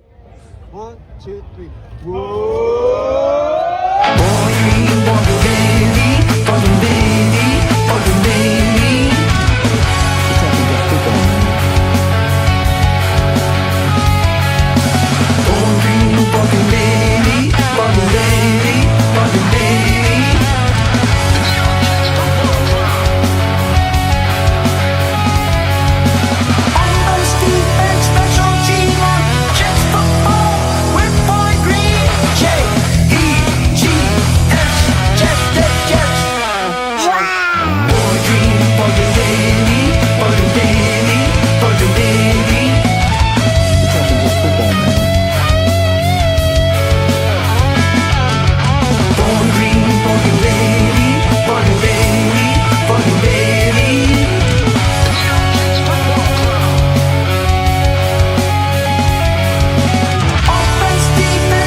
Hey, everybody. Welcome back to Boy Green Daily, a daily New York Jets video show, also available wherever you get your podcast. Shout out to the people watching live on Facebook, YouTube, and Twitter. Also, the people that rewatch the show on YouTube. The audio-only version of this show is part of the Believe Network, BLEAV. It's great to be a part of that family, and thank you to them for embracing Boy Green Daily, recruiting Boy Green Daily, and bringing it on over. It's been a spectacular transition, and again, the way you guys can show your love to the Believe Network is making sure you rate and review the show on any of your audio podcast platforms, which includes Amazon and Apple. We'd love to hear your guys' thoughts on that. By the way, all the raffle tickets you guys have been submitting are for these prizes: a Garrett Wilson Funko Pop, New York Jets polo, and a New York Jets sideline hat, which is half Cali green and half cream color. This will be given away on June 1st. So every $3 you spend gets you an item towards these raffles. So keep stacking those tickets. All right, without further ado, let's go to the phone lines. It is the pinned comment on youtube.com/boygreen25. Bob? Here's Johnny. Hey guys, how's it going? Yep. Good morning. Morning, yep. Morning. Paul, if you had a black outfit on and a tall little like fur hat, you could actually become a Hasidim. I know you don't know about that, right? You got the beard going on. No, okay. You don't want to do that, right? I'm from Brooklyn. I was from Brooklyn, so I know about Borough Park. I know the whole community out there. So Bob knows too. He's shaking his head, going, "Yeah, I know." I know. We want to go into that. Yeah. Anyway, I see 6 wins. As long as looking at the Jets from last year to this year, if I was to pull it over, I see 6 wins. Is 6 wins enough for AG to stay put? That's on the button to me. I think 7+, he's automatically back. 6 is the one where I'm like, how did you look in the 6? Now I need context. Like Bob, to me, I probably need 0 context if they won 7 games. Like, okay, I don't want the Adam Gase thing. If people remember in 2019 in his first year, the Jets were terrible to start, and they finished winning 6 of their final 8, and then they finished with a 7-9 record. You're like, oh, not bad. But, like, it wasn't that good because, like, he had such a horrific start. They beat a lot of teams that you raised your eyebrow about. If they had – so, again, I guess there's, exceptions to all rules. But if they win 7, I probably don't need to hear the context. Great, he's back. 6, now I'm like, okay, so what happened? How did they play? You have a terrible kicker, which, again, also probably would have been on you for this whole Will Ferrin situation. But, what happened? I need context. So 6, I don't think he's guaranteed back. 7 games would indicate they won 2 games they weren't expected to They win. shouldn't have won, yeah. I think that's true. That would be significant improvement considering how awful they were last year. Yeah, that's true. Now, I think that the big turnaround the big wild card is how quickly this offense clicks. And do we find, like, does Frank Reich develop the offense where people are like, whoa, what do we do here? How are we going to cover Sadiq, and how are we going to cover everybody at the same time? And is Gino able to even just to be a point guard? Just get the ball to the playmakers. I think that's all. We don't have. Yeah, Just get them. he's got to get the running game and the passing game, working at least adequately to open it up and let the Jets run the offense the way they want to run the offense. And again, not have Brees having to run against 8 defensive linemen. Yeah, I agree. Thanks, guys. I'll see you on the rebound. Good weekend, Hep. Thank you so much, Hep. Appreciate that joining us here on the show. Yeah, to me, that's a moneymaker. That's a line right in the sand. That's the line right in the sand. All right, up next, let's go to Bill here on the show. What's up, Bill? Oh, wait. I did not expect to be on so soon. Usually we got like 8 or 9 people young man. that get on first. So how are you? Doing well. By the way, since you're on and since you're a Met and a Jet fan like me, Paul, how did the Syracuse Mets make out last night? Oh, not well at all. Not well at all. So the game was like at first it's like, 1-0. And then it's up 3-0. And then the Mets go up, it's 3-1. And you're like, oh, it's right there. They had a man in scoring position on third base. Like it could have very easily been 3-2. And then before you know it, grand slam, home run, and they lost like 11-3. And it was who started which you guys don't, you Met fans don't want to hear this. Jonah Tong was lit, and it was not good. He gave up 7 runs. It was very bad. Yeah, Jonah Tong. Let's go back to football. Anyway, I was actually at yesterday's Mets game, which was not too bad. There you go. A win. There you go. Take those. I didn't know what shocked me more, the fact that they actually scored 9 runs yesterday, or the fact that they had 5 home runs. And I'm like, where the hell did that come from? Mm-hmm. Can we get more of that the rest of the season? That would be very nice. Well, the next 3 games, it would be very nice to get that kind of production. Yeah. What do you think of the schedule? I don't think it's too bad. It's just a question of how well prepared will the team be to play through it. And I think the biggest factor is injuries. It's played a big factor the last couple of years with the team, and I'm just hoping that this time the injury bug stays away from the team. And if it does, I think we'll do well. I look at least 7 wins. Oh, really? Yeah. I expect them to play much better each game. They have to be competitive, and I believe they will be competitive. So you'll see a bunch of very close scores, win or lose, and that will be a big factor in determining whether or not AG gets another year or not as coach. Because if they're competitive in just about all of their games, obviously one can then argue that once we get that franchise quarterback and at least 1 or 2 other players on our offense and defense, it'll probably finally propel us to the playoffs. But yeah, they have to be competitive, Are there games that they would not be expected to win that you feel pretty good that they can and will win? I feel they can beat the Bills once. I feel they can also beat the Patriots once.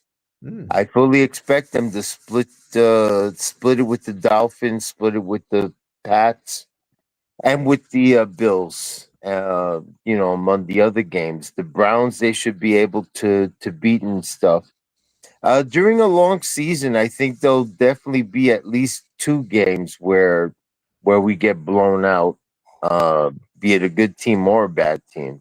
But again, the key is remaining competitive in all those games, and that will give us a chance to win at least 7 of them. So when the Patriots come to town, you think the Jets should all be handed out, the fans should all be handed out pictures of the Patriots coach's paramour to hold up every time the Patriots come out on the field? Yeah, I don't like that personal stuff. with respect to the coach and Rossini, especially because I think about their spouses and the kids. Children, I yeah. would not. I can't. I just can't. Okay, so we're going to beat them fair and square, right on the field. Yeah, we're gonna. Yeah, we just want to beat the crap out of them. That's all. We hate them. Yeah. So I mean, if that isn't incentive enough, I don't know what is. I hate the Patriots. I almost hate the Patriots more than I love the Jets. And I do a daily Jet show about the Jets. So if I'm Aaron Glenn, I make a big deal in the locker room before the game. Do you remember what this guy was saying on the field when they were the hell out of us last year? Yeah, that pisses me off. Do you remember? Because if you don't, I'm going to tell you what he was saying. Tell me, please. He was taunting the Jet players right on the field during the game. I saw that. Yeah. In fact, in retrospect, I don't know if there is a penalty for unsportsmanlike conduct or something like that when it comes to a coach in that situation, but I think he was going right up to the line and such. I mean, it's one thing to tell your team, okay, let's do this, but to come and yell out on the field, beat the out of them. Yeah, let's do it again. I mean, and I guess that's just coach speak, and it's okay, but to me, it's stepping over the line. I can imagine one of the Jet players catching a pass in front of the Patriots sideline and going, "Hey, how's Diana doing?" Oh, yeah. And well, then the hey, fans, and if we're beating the Pats, the fans all yelling, "Diana!" Oh, the chants are going to be out there. And again, hey, let's see. I don't know. I don't know if TMZ has anything else, but if they do, he could resign. Who knows what could happen? It's crazy. I don't know how they get these pictures. And I'm telling you, all of us should be afraid of it could be worse. How private is our privacy these days? Good question. It's a good question. That is crazy. Yeah. That is crazy. And I'm pretty sure with the one where she was pregnant while meeting up with Mike. Oh, yeah, that's hard to explain. Her first child's name, yeah. And going on a boat for crazy. 4 hours out in the waters by themselves, that seems... Or are they fishing? Like, a 4-hour tour. A 4-hour tour. While she was 7 months pregnant, that seems odd, but okay. I'm assuming that somewhere along the lines, they may have been friends well before they got married, but I don't know that for a fact. Yeah, because I find the whole thing odd. That's all. It seems crazy. But they have distractions. So, like, hey, if that throws him off after being in the Super Bowl, then so be it. But I want to beat him so bad. So hopefully we are able to. Best wishes for Brody. Thank you. Indy Jet. Yeah, and Mikey, all for full recoveries. Yes. I believe Mikey might actually be back home now. So great. Good. Yeah, good. yeah. So all the best to them. All the best to all Jet fans everywhere. Of course. Yeah. I'll double down on all of that, Bill. Yeah, I don't know if I'll be able to go to Jake's thing. I'll have to see if my son is willing to take me out there. Okay, to Atlantic City on July 11th. All right. Okay. We'll have my granddaughter with me, so that's going to be rough because she's 8, and I doubt that we can. 21 and over for the party part. The 12 to 6 part. Yeah, I can't bring my kids are coming to the hotel. They're not coming to that party, so they'll have to be distracted during that 6-7 hours of time that's going to be going on there. But what about the tailgate, Bill? What are you doing on October 11th? Is the date good? I know there's a lot of other stuff that goes into it, but does the date at least look good for you? Right now, it does. I'll just have to I know there's see. a lot of factors, so okay, but we'll see what happens. Right. Okay. Just want to make sure. Yes, and then as far as the boardwalk in Atlantic City, I don't know what it's like now versus 20 some odd years ago when I used to take my wife and kid on the boardwalk. There was a lot of activities and stuff, but like the Warner Brothers store is gone. I don't know if Ripley's, believe it or not, that's cool. museum is gone. I really don't know what's still there. They did have an amusement park on the pier. and they did have a small mall on the boardwalk. If those things are still around, then that might be some activity to keep them busy while I'm uh, having fun with Jake and all you guys there. So we'll see how that works out. Okay, I can't wait. Yeah. Bill, Yeah. hope you have a good weekend. Thanks, I Bill. hope everyone has a good weekend. That's There's so much craziness going on in our nation today, and it's disgusting. Disgusting. Anyway, everyone have a great time. Go Jets, go Mets, go Knicks. Let's win that championship, baby. They you look go. awesome. They look Yeah. awesome. 100%. If you are a Knicks fan, you're rooting for a Game 7 to happen between the Pistons and Cavs and let them keep beating the hell out of each other. I don't know. before. These long layoffs, can hamper you as much as they can help you. So, Which obviously, that's exactly what the Knicks are Yeah. undergoing at this Yep. current moment in time. All right, let's keep going down the phone lines here. Let's keep rolling. Up next, we have Devin 04 Jets fan. Good morning, gentlemen. Good morning, sir. Devin. Bob, Yes, sir. I got a bone to pick with you. Oh, here we Well, go. okay. Colin, I'll let you pick two of them if you want. calling the Bears Packers the best rivalry in sports. That's a little rich. Yeah, compared to Remind what? me again. Do they say each other's names? Remind me. Do they what? do they use the name of the other team? Because I know my rivalry. We don't. What rivalry is that? That's the team up north. That ain't Michigan. That's the team up north. That is blood. You ever watch that game? You're going to have to tell me what other rivalry you're talking Ohio State, Michigan. Doesn't match up to the Bears and the Packers. Bears and Packers goes back to the 1920s. Ohio State, Michigan goes back before that. I don't think so. Yeah, it does. It really Late goes back- 1800s. Okay, listen, we will agree to disagree. Yep. But There we go. But I grew up in New York, and so I saw and heard the Red Sox and the Yankees. Yeah, the Michigan-Ohio State football rivalry began on October 16th, 1897. Yeah, but not the way it is today. I mean, and anyway, all right, I'll amend it to say in professional circles, Okay, it is right. the Bears and Packers are the greatest rivalry.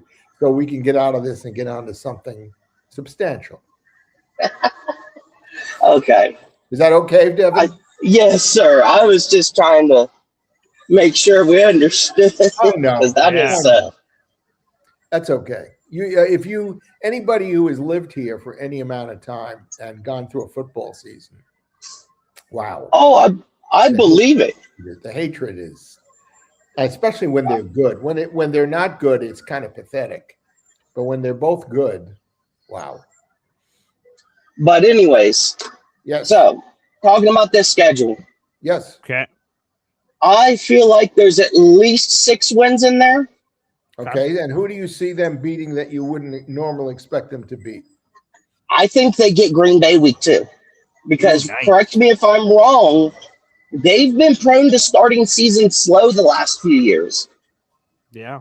Like, they haven't looked great in the first few weeks of the season. Okay. Yeah. Yeah. Well, maybe. Okay. Maybe. And then I think we split with Buffalo. I don't know about New England, Okay. which Okay. is vinegar in my mouth. Okay. Well, there's 2. And then I think we get Cleveland, Tennessee, Arizona, The Dolphins. Las Vegas, Dolphins. Yeah. And there's a few others I think we could steal as well. There's going to be games. That could get Every us to year like there's a 9 game. wins. Yeah. Okay. All right. But- I like that Hey. direction. Okay, you've given us some food for thought. Yep. You gentlemen have a great rest of your day. You do. All right. Have a great You weekend. too, dude. Thank you, Devin. Devin's a man. Ooh, okay, Bob. Did you know you're going to step Is in he- rivalry? Is he Yeah. from up north, or where is he from? He's an Ohio State guy. He's from Ohio. So he's in Ohio. Okay. Yeah, he's a Buckeye guy. So as soon as you said that Packers Bears thing, that may rub some people the wrong way. Well, there we go. I'm not a Packer or a Bear fan, and it's really getting. You don't want to get in the middle of that. It is historic, and I think you are right that Ben Johnson has clearly added a new flavor here that maybe has been lost for a while with some of the Bears head coaches that have been in. Intensity on the Bears side way up. And as a casual football fan, that's phenomenal. Casual in terms of, like, I have no Packers or Bears rooting interest, really. Well, actually, this year I do. I hope the Packers go 0-17. Obviously, that would help us. But, normally speaking, I don't have any vested interest on either side. So I just want good football. I can't wait for the Jets to be good enough that their coach will say, Buffalo, come on, we got something for you. Oh, that'd be great. I mean, unfortunately, Saleh did that once. Saleh, after the Jets lost to Buffalo in a bad way, he said, "Oh, we're going to see this team again," and that was the last time they played him that season. So he indicated they were going to visit them again in the playoffs, and well, that didn't happen. So sometimes that could get you there as well. Darren McCollum has a member super chat here. Wow. I will consider this. He's been a member for 19 months. He says, BG, start a New England is terrible channel. I'll subscribe. I think I can yell at them enough from over here, but if my vocal focused hatred could merit its own channel, who knows what's possible. So Darren, I appreciate that. You might be spreading yourself too thin, BG. That's probably true. I know you have nothing else to do every day after you do this show. Right. Yeah. Yeah. Hey, by the way, Darren, if you are the Darren that is in our Excel sheet for the game, you don't have an email listed. So I don't know if there may be multiple Darrens out in our audience. It's certainly possible. We have a Darren Mucci. We got a Darren McCollum. We got to have another Darren. But if you are one of those Darrens that signed up for the sheet, no email on the list. So make sure, Darren, you add that in if you haven't already. That is how I'm going to start reaching out to you guys. So if I have no way to reach out to you, unfortunately, I have to pass you on the list. Not you. Okay, good. Thank you for that. So phenomenal. Just want to make sure. But if you guys do fill out the sheet, please put an email. That is how I will reach out to you in order. And please make sure you have a contact email listed. That's also where I will transfer the tickets eventually. So appreciate that. All right, back to the phone lines. It's C time, baby. Hey, man. How you doing, guys? We're doing first, that's good. I'm glad you're all doing good. I can't stand Mike Vrabel. Yeah. I cannot stand looking at that man. He's a goofy looking son of a bitch. I never liked him. He's bigger than me, but you haven't liked him for a while. For a long time. Yeah, I haven't liked him for a while. He's just an arrogant son of a bitch. Would you accept him as our coach if you had the chance? No. Okay. No. Screw him. I don't want him. I please, you know what? What happened in New England last year was a fluke. Everything fell into place for them, especially their schedule. I don't think Drake May is a great quarterback. I think he's okay. Look, I hope, you know what?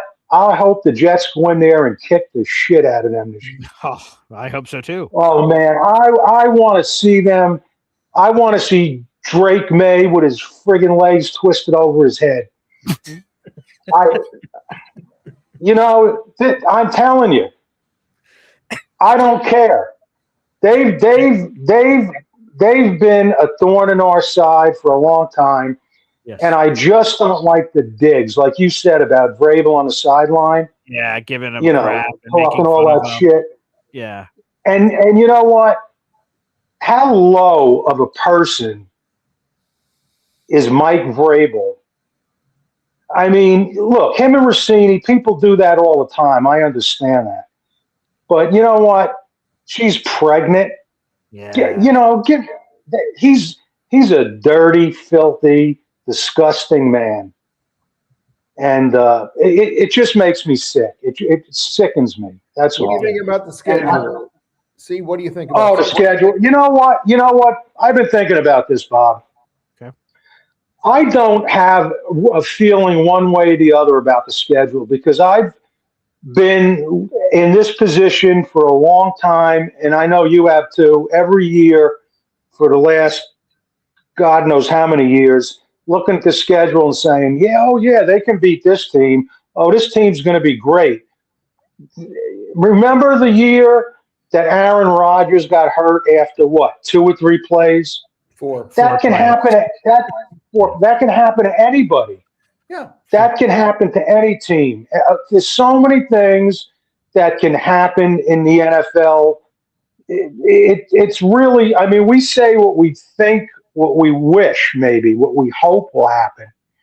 But I really don't have any idea how any of these teams are going to be. You know, we can go by last year, but last year doesn't always, roll over to this year.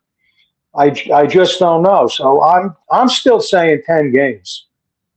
Okay. I feel like the Jets are going to be really good this year.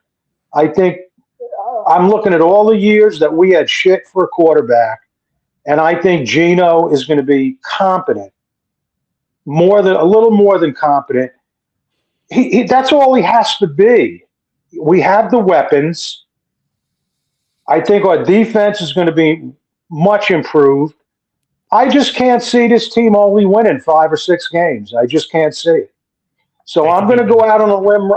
I'm going to go out on a limb right now, and I'm going to say 10 games. I just feel it in my bones. Okay. Let's go, see? That's what I'm talking about. I'm ready for That's that what kind I of think. season.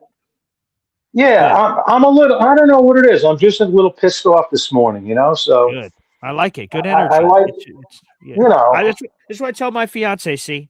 When she's making, whenever she's making dinner, and I'm like, thanks for making this with love. And she says, I made this with hate. And I'm like, well, you know what, honey? That's still passion, and I respect it. Love or hate is good. So you know what? That's just dandy with me. Passion is what I seek, whether it's love or hate. That's an intense emotion. You can make some good food with love or hate. Yes, you can. Hey, BG, I'm thinking of changing my handle. Again? Yeah. Ooh, okay. Lay it on me. Well, okay? How does this sound? Sourdough C. Okay. Sounds like you. Ooh, I like What do you that. think? That's a good touch. Yeah, sourdough. I don't know yet. Well, will I have to do the artist formerly known as Carl, the artist formerly known as C, the artist formerly known as? Will I have to keep listing all the other ones, or will it be specifically? I don't know. This is just new. Yeah, man with jet I'm tattoo. going to take. One. Yep. But I do like sourdough. I'm going to do that. See, if you do that, you're going to have to size. Take it for a walk. See, if you're going to do that, you have to show up with some sourdough bread in at least in your. Oh, the tailgate. See, I don't know if it travels, but for the tailgate coming up in October, make some of your sourdough. It can travel. My sourdough that I made.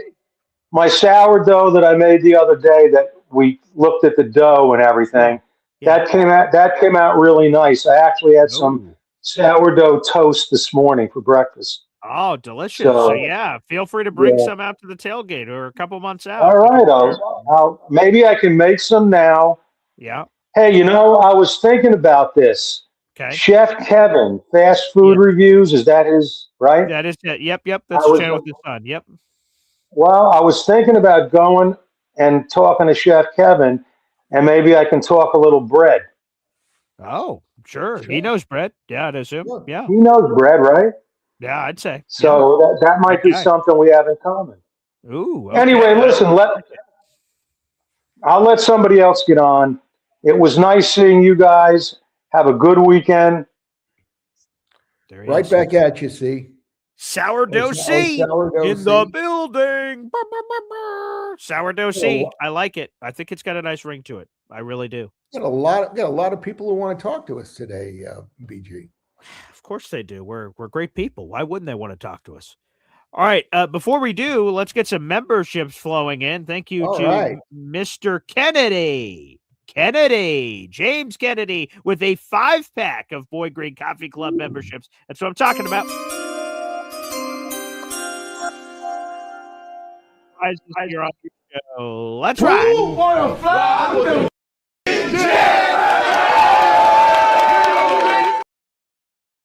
After the schedule comes out, I'm just fired up because it just feels more real. Now the dates are there. We can start thinking about it. People could buy plane tickets. Hopefully, we're going to get some new Jet locker room enthusiasm. Fresh footage. I hope so. These 5 memberships went to Dan Meamper, Michael Nero, Marcus Clark, Donna, Genergy. A lot of female representation of the Boy Green Coffee Club. That's what I'm talking about. Okay. I'm a girl dad. I love to see that in the audience. Let's get everybody in here. Men, women, children, everything. Woo! Jump on the train. Boy Green Daily. Toot toot. It's terrific. Thank you, Mr. Kennedy. That is 5 memberships for you, good sir. All right, let's keep going down the phone lines. Up next, Mikey Midnight. Mikey, are you back home? Yeah, no, I'm in the hospital still. Oh, still in the hospital. Okay, someone misreported that earlier. Okay. I might go home today.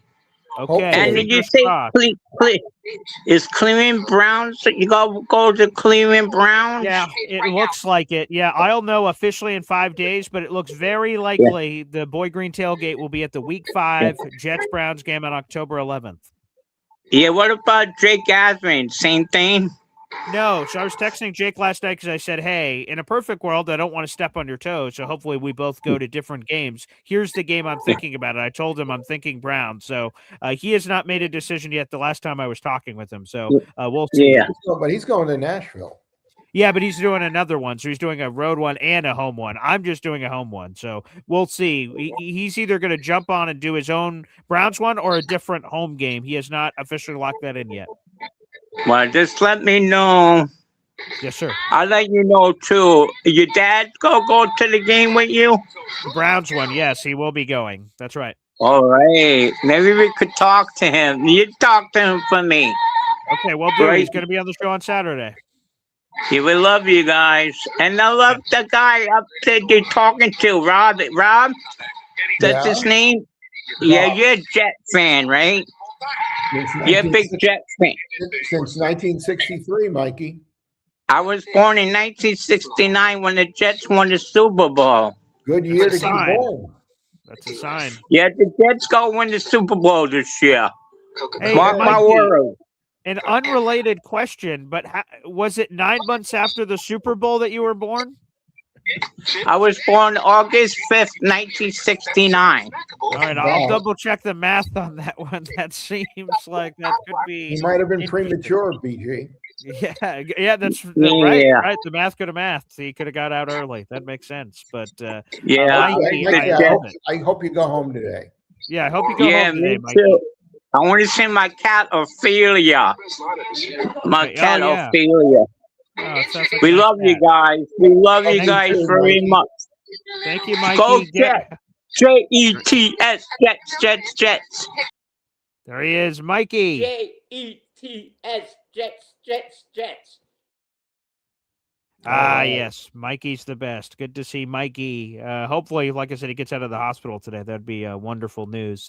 Yes, all right, let's keep rolling on the phone lines. Appreciate it. You guys can keep your memberships and super chat questions coming. We'll work those into the middle of the conversation as well. That's awesome. Hey, pop us in here. You heard Mikey's call. Hey, Mikey.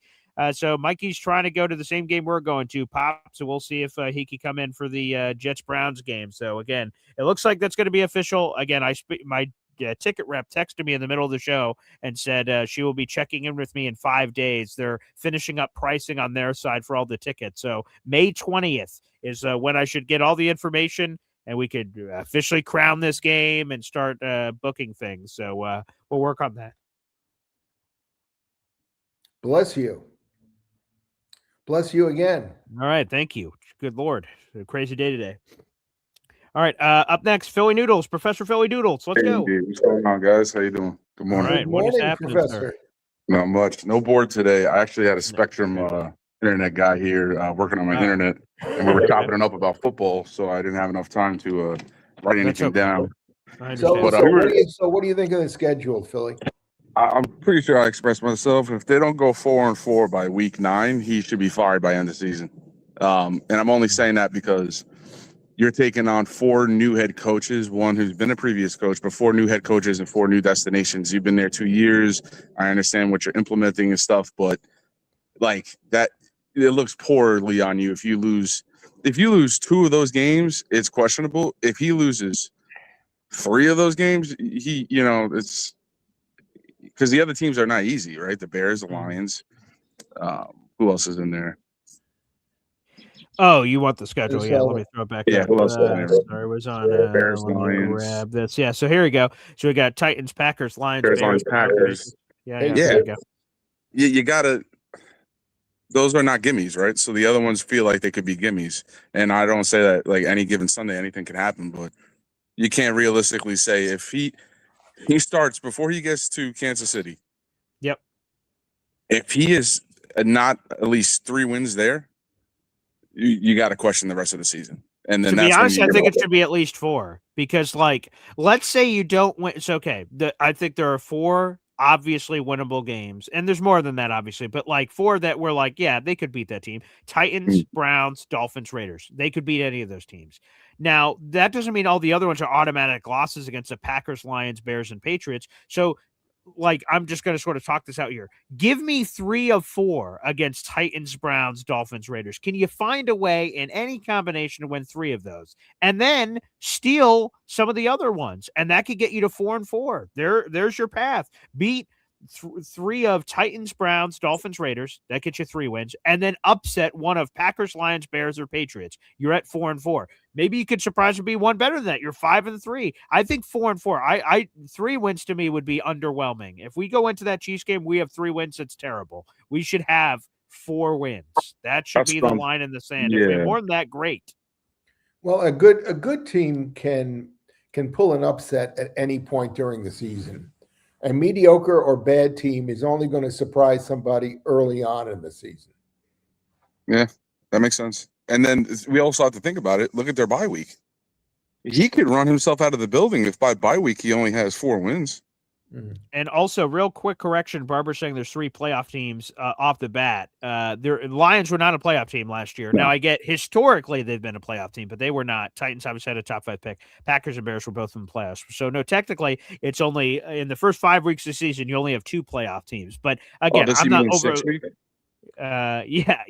Week 6 is the Patriots, so you'll have them in there. So. Didn't Detroit replace their offensive coordinator after last season?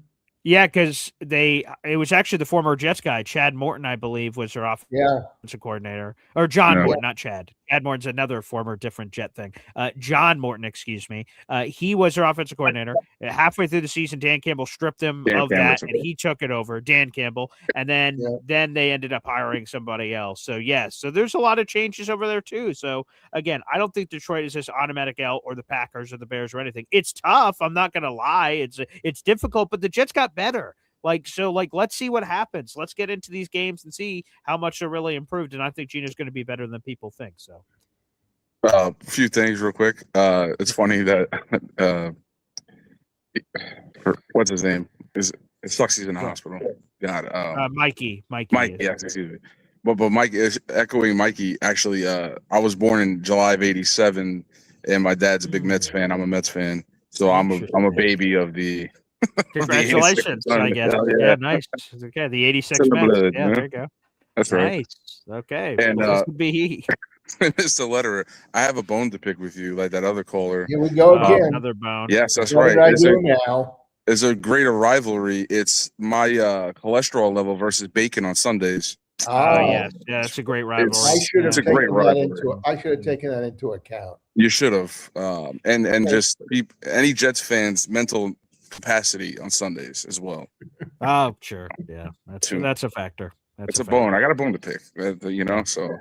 I hope every caller says they have a bone to pick with you. I do. Moving forward, I want everyone to say, "Hey, BG, love you, pal. Show's great. Hey, Bob Lederer, I've got a bone to pick with you, pal." Yeah, that's how I hope every caller goes the rest of the way. So, yeah, you guys are great. That's why I'm here. Great rest of the day. Thanks, Philly. Appreciate you. Slap me around. What can we say? Okay, there you go. Beautiful. All right, let's get one last caller in here, Bob, before we put a bow on this puppy. And we'll set you guys up for the rest of today. Again, coming up at 1:30, I'll keep plugging it. Blake Jones, the NFL's Director of Broadcasting, will be joining us live at 1:30. So if you have schedule questions or complaints, if you have bones to pick with him, apparently, that will be the time to do so. You can ask those questions live, or you can, if it's on your mind right now, jump over to that live link. You can submit your questions ahead of time if you'd like there in the comments section. All right, let's go to your Chicago brethren, the mad scientist. Guess who passed away? Ogre. Oh. Ogre was he was funny, especially the very first Revenge of the Nerds when he went, nerds! Oh, yeah, I saw that yesterday. I saw nerds! Nerds! Nerds! Nerds! Nerds! Nerds! Ah! I hope he doesn't have a bone to pick with me. I'll tell you that right now. Do you have any bones to pick with him? Not you, Bobby. You're a good man. I respect that. Paul, the best rivalry in professional hold on, Beast. football today. Beast, since we're both in Illinois, where are you in Illinois? I'm in the South Side, but I don't go out often because you gotta watch it around here nowadays. It's not a walk in the park. But okay. The best rivalry in the NFL today, it's always going to be the Patriots versus the Jets. Okay. Two of the most hated teams in professional sports. Why? We hate the shit, Rich. Why? They're ignorant, they're garbage, they're bums, and they look like cowards. Especially with their little pink panties on and their little white t-shirts and their blue outfits. But who do they think they are? Where do they come from? The banana boat? Like, I got news for you guys. It's called we got a big surprise for you, and it's gonna be a one boot up your ass, the other boot right across the teeth, and you won't be talking after that. You'll be going talking like the fish, and you know which fish I'm talking? Goldfish. Goldfish, sure, naturally. Goldfish. They don't last long. They don't last long than angelfish. They are tasty. I love goldfish. Whoa. If you're talking to goldfish from that other show, you don't like goldfish? I've had it before. Yeah, not my thing. They're a little salty snack. But don't ever buy Ruffles potato chips, the regular ones. You know why? Salty. You'll be going. Well, I like salty chips. I actually just bought Ruffles chips yesterday. That's way too much salt. Try the wavy, lightly salted. I like those. How about? Have you ever tried kettle chips from? I was just going to bring that up. I love kettle chips. They're my favorite. Do you know Cape Cod with French onion dip has a nice little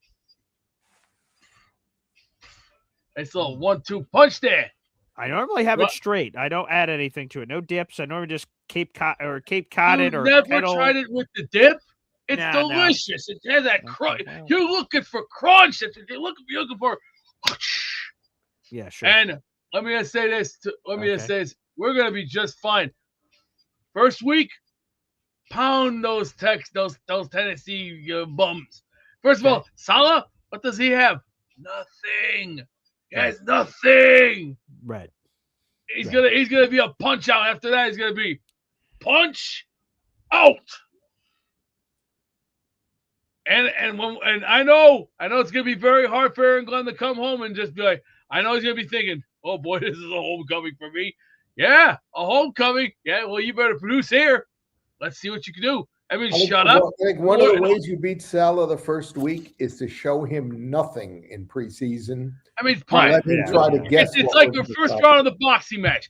Get in the ring. When the bell goes off, start punching his ass right away. That means, stick and jab, like Apollo did in the first fight. Remember the first fight Apollo had? He just did it. 1, 1, 1, 2, 1, 1, 1, 2. He's like, get your hands up, boy. What do I need? An interpreter? And how do you think Apollo won? Apollo won with brains. See, Apollo Creed was a great heavyweight champion. First fight him and Rocky ever had. I know Rocky didn't like the baggy shorts. I even could have said those look baggy. I'm sorry. Rocky wasn't the baggy guy. I'm like, I would have even said, take those back. They're a little too baggy. I don't like baggy jeans. I like straight jeans. Example, carpenter jeans, I can work with. But if it's like too baggy, you need like a tighter belt. Like you'd have to get like a big 3-inch belt, like a 3-size tight belt, and just go and then slide. Now, if you guys are gonna go to Cleveland and you're going to Kansas City and Las Vegas, punch them out first round. That's what you do. You punch them out. Punch them in the mouth a couple times and then knock them on their ass a couple rounds, but not too hard. But once you get to the fourth quarter, then you knock their asses out right away. When the 15th round hits, you go for the kill. That's what you're supposed to. It's like a boxing match. Finish the job, knock it out, and then bam, 1, 2, 3. Not that hard. Come on. Even Tony Burton, the guy that did the guy that was Apollo's manager, he was finish the fight, finish him.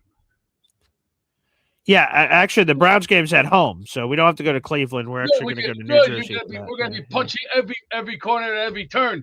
I mean, punch, punch, punch until you can't punch anymore. I mean, knock this guy out. Hey, so you're going to try to go to the Jets game in Chicago? We already got that in mind.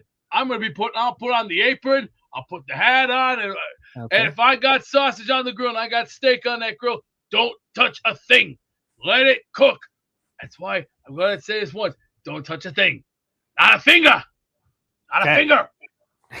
We'll have October 11th, Beast. Put it on your calendar. October 11th is the Jets-Browns game. Well, here's the thing, too. Here's the thing with my burgers. Yeah. No smash burgers for me. It's the Gordon Ramsay burger, and we do it fresh, too. We use a lot of things. Seasoning. Also, their egg.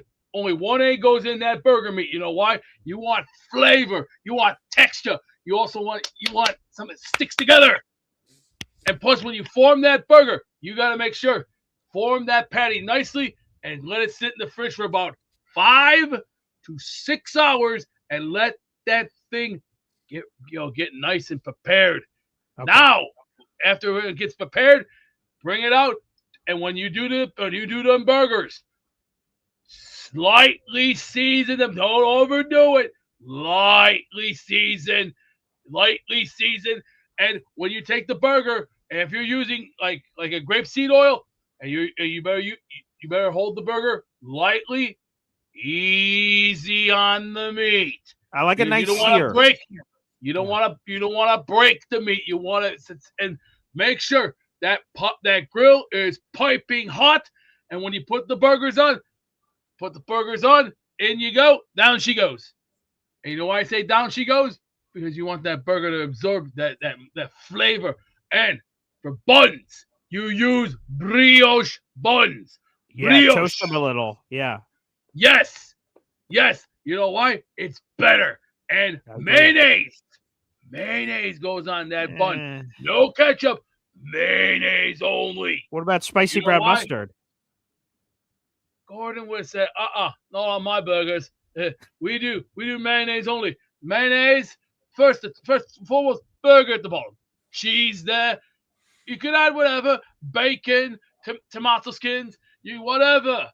But I like a little bacon on mine. Fresh lettuce, swish, swish, swish. And then, boom, to top her all off, the stick. Yeah. Boom. Your Gordon Ramsay impression is pretty good. It's pretty good, Beast. I've watched him for years. Me too. I watch him still. Master Chef, Hell's Kitchen. Did you ever watch him make tacos? Did you ever watch Gordon Ramsay do tacos? I think on Kitchen Nightmares once. Yeah. Watch him in his home video when he does the YouTube. Tacos. Okay. Yeah. His carne asada tacos, different. And I don't know how he does it. It's like, here's the thing with his steaks. There's a little gristle and fat on them, but you know what you do with the fat? You lay the fat right on its back to get that. You're looking for flavor. Okay. You want flavor. And after it's done, you take the steak off, chop off the fat and the gristle, get rid of that because that did its job.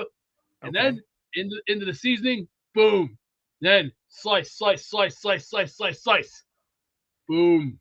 Well, Beast, I love that you bring flavor to this show. So I appreciate the flavor you bring. So I've been around the kitchen for quite some time. I've learned the tricks of the trade of the game. Yeah. We learned this from experience. That's why you watch Jeff Smith. That's why you watch Emeril Lagasse. That's why you watch Gordon Ramsay. Julia Childs. And even there's another guy, I can't think of the guy's name. Something with the name Wilson on it. I'll have to look it What up. about Chef Kevin?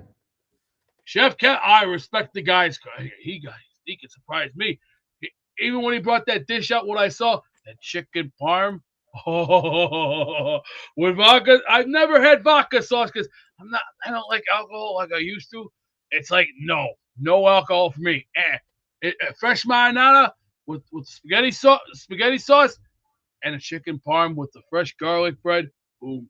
And sourdough bread is delicious, folks. Sourdough bread is very delicious for two reasons. One, if you ever ever make Emerald Lagasse right here. The man that goes bam. That's right. If you ever try sourdough bread delicious. If you make bruschetta out of that on a toasted sourdough bread, fantastic. I haven't looked at this in a while. This is my Emerald Lagasse del Monaco cookbook. It's autographed by him. My parents met him in New Orleans. When'd you get that signed? In New Orleans. I don't know the year. He didn't write the year, but there it is. Emerald Lagasse. Emerald's a great guy. His cooking has been amazing. He could do things that'll blow a person's mind. I know me. I'm not an apple pie person, but I do like blueberry pie and cherry pie. That's my thing. And I'm not a rhubarb pie person. Look at the job of this beef Wellington here. Look at that. It's delicious. Let me see that. Yeah. It's his own version, but I like Gordon's version. Gordon's version is sexy. So Beast, how many games do you think the Jets are going to win this year? Well, let's see what happens first. Maybe 9, maybe 10. But on an order to keep 10, punch these bastards in the face. Punch them in the face a few times. That means when the bell goes off, the first round, you better come fast. That means they're going to come fast at you. That means once that timer goes off, you better start going right away. That means you better move your feet and you better punch real fast. That means don't go for the knockout right away. Just go for a couple knockdowns and then go in your corner, wait for the bell, and then punch again. Then once you get up to the big rounds, then you start taking it to the next level. Knock his ass down a little harder. Then when the 15th round hits and we get up to that 15th and final stage, and you hear and you know you're getting tired, and you can hear Tony Burton say, "Okay, you got this guy. You got him right where I want him. Just finish him. Go for the kill. Finish him. Do it now." So okay, man. All right, man. I'm like, and you're gonna hear these words. You're going down. Well, Beast, I want to thank you so much for bringing all your love to the show. Just remember these words: punch, punch, punch, and finish the job. Just don't screw up. That's all. Don't screw up. Stay on your feet. Advice. Stay on your feet. Great way to end the show. And thank you. I got to see that Emerald Lagasse book. Crack that off the book is the first time in a while. He was suspended from Jake's show for a couple of days. Oh yeah. Oh well. He's welcome. He got. I don't know what happened for not being grateful enough for some assistance that he received from Lou That's B. all right. Yeah, Lou B's a great guy, and Beast. I'm sure Beast is. He's worked through it all. So Beast is always the best way to cap a show.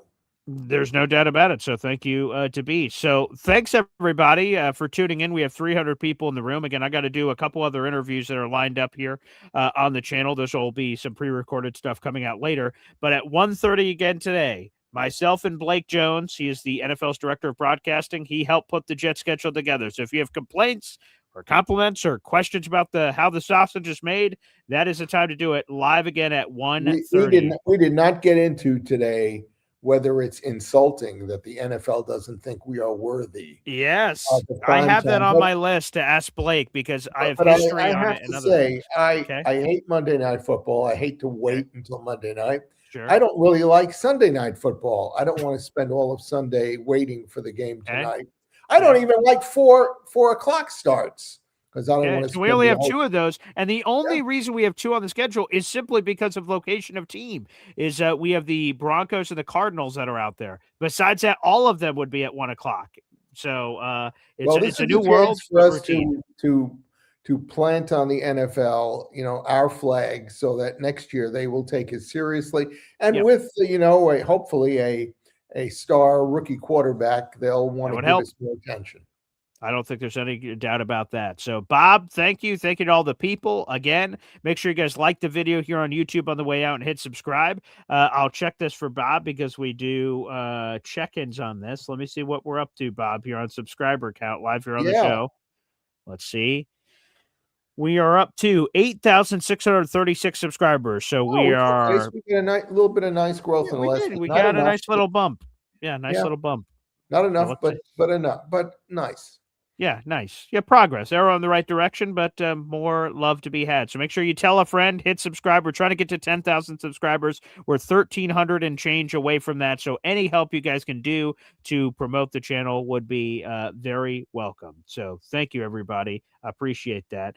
And there you go. Tatiana says, I like the video. My beautiful fiance upstairs. So that's lovely. So props to everyone. All right. I got some other interviews cooking. So thanks, everybody, for tuning in. And we'll see you guys a little bit. Take care.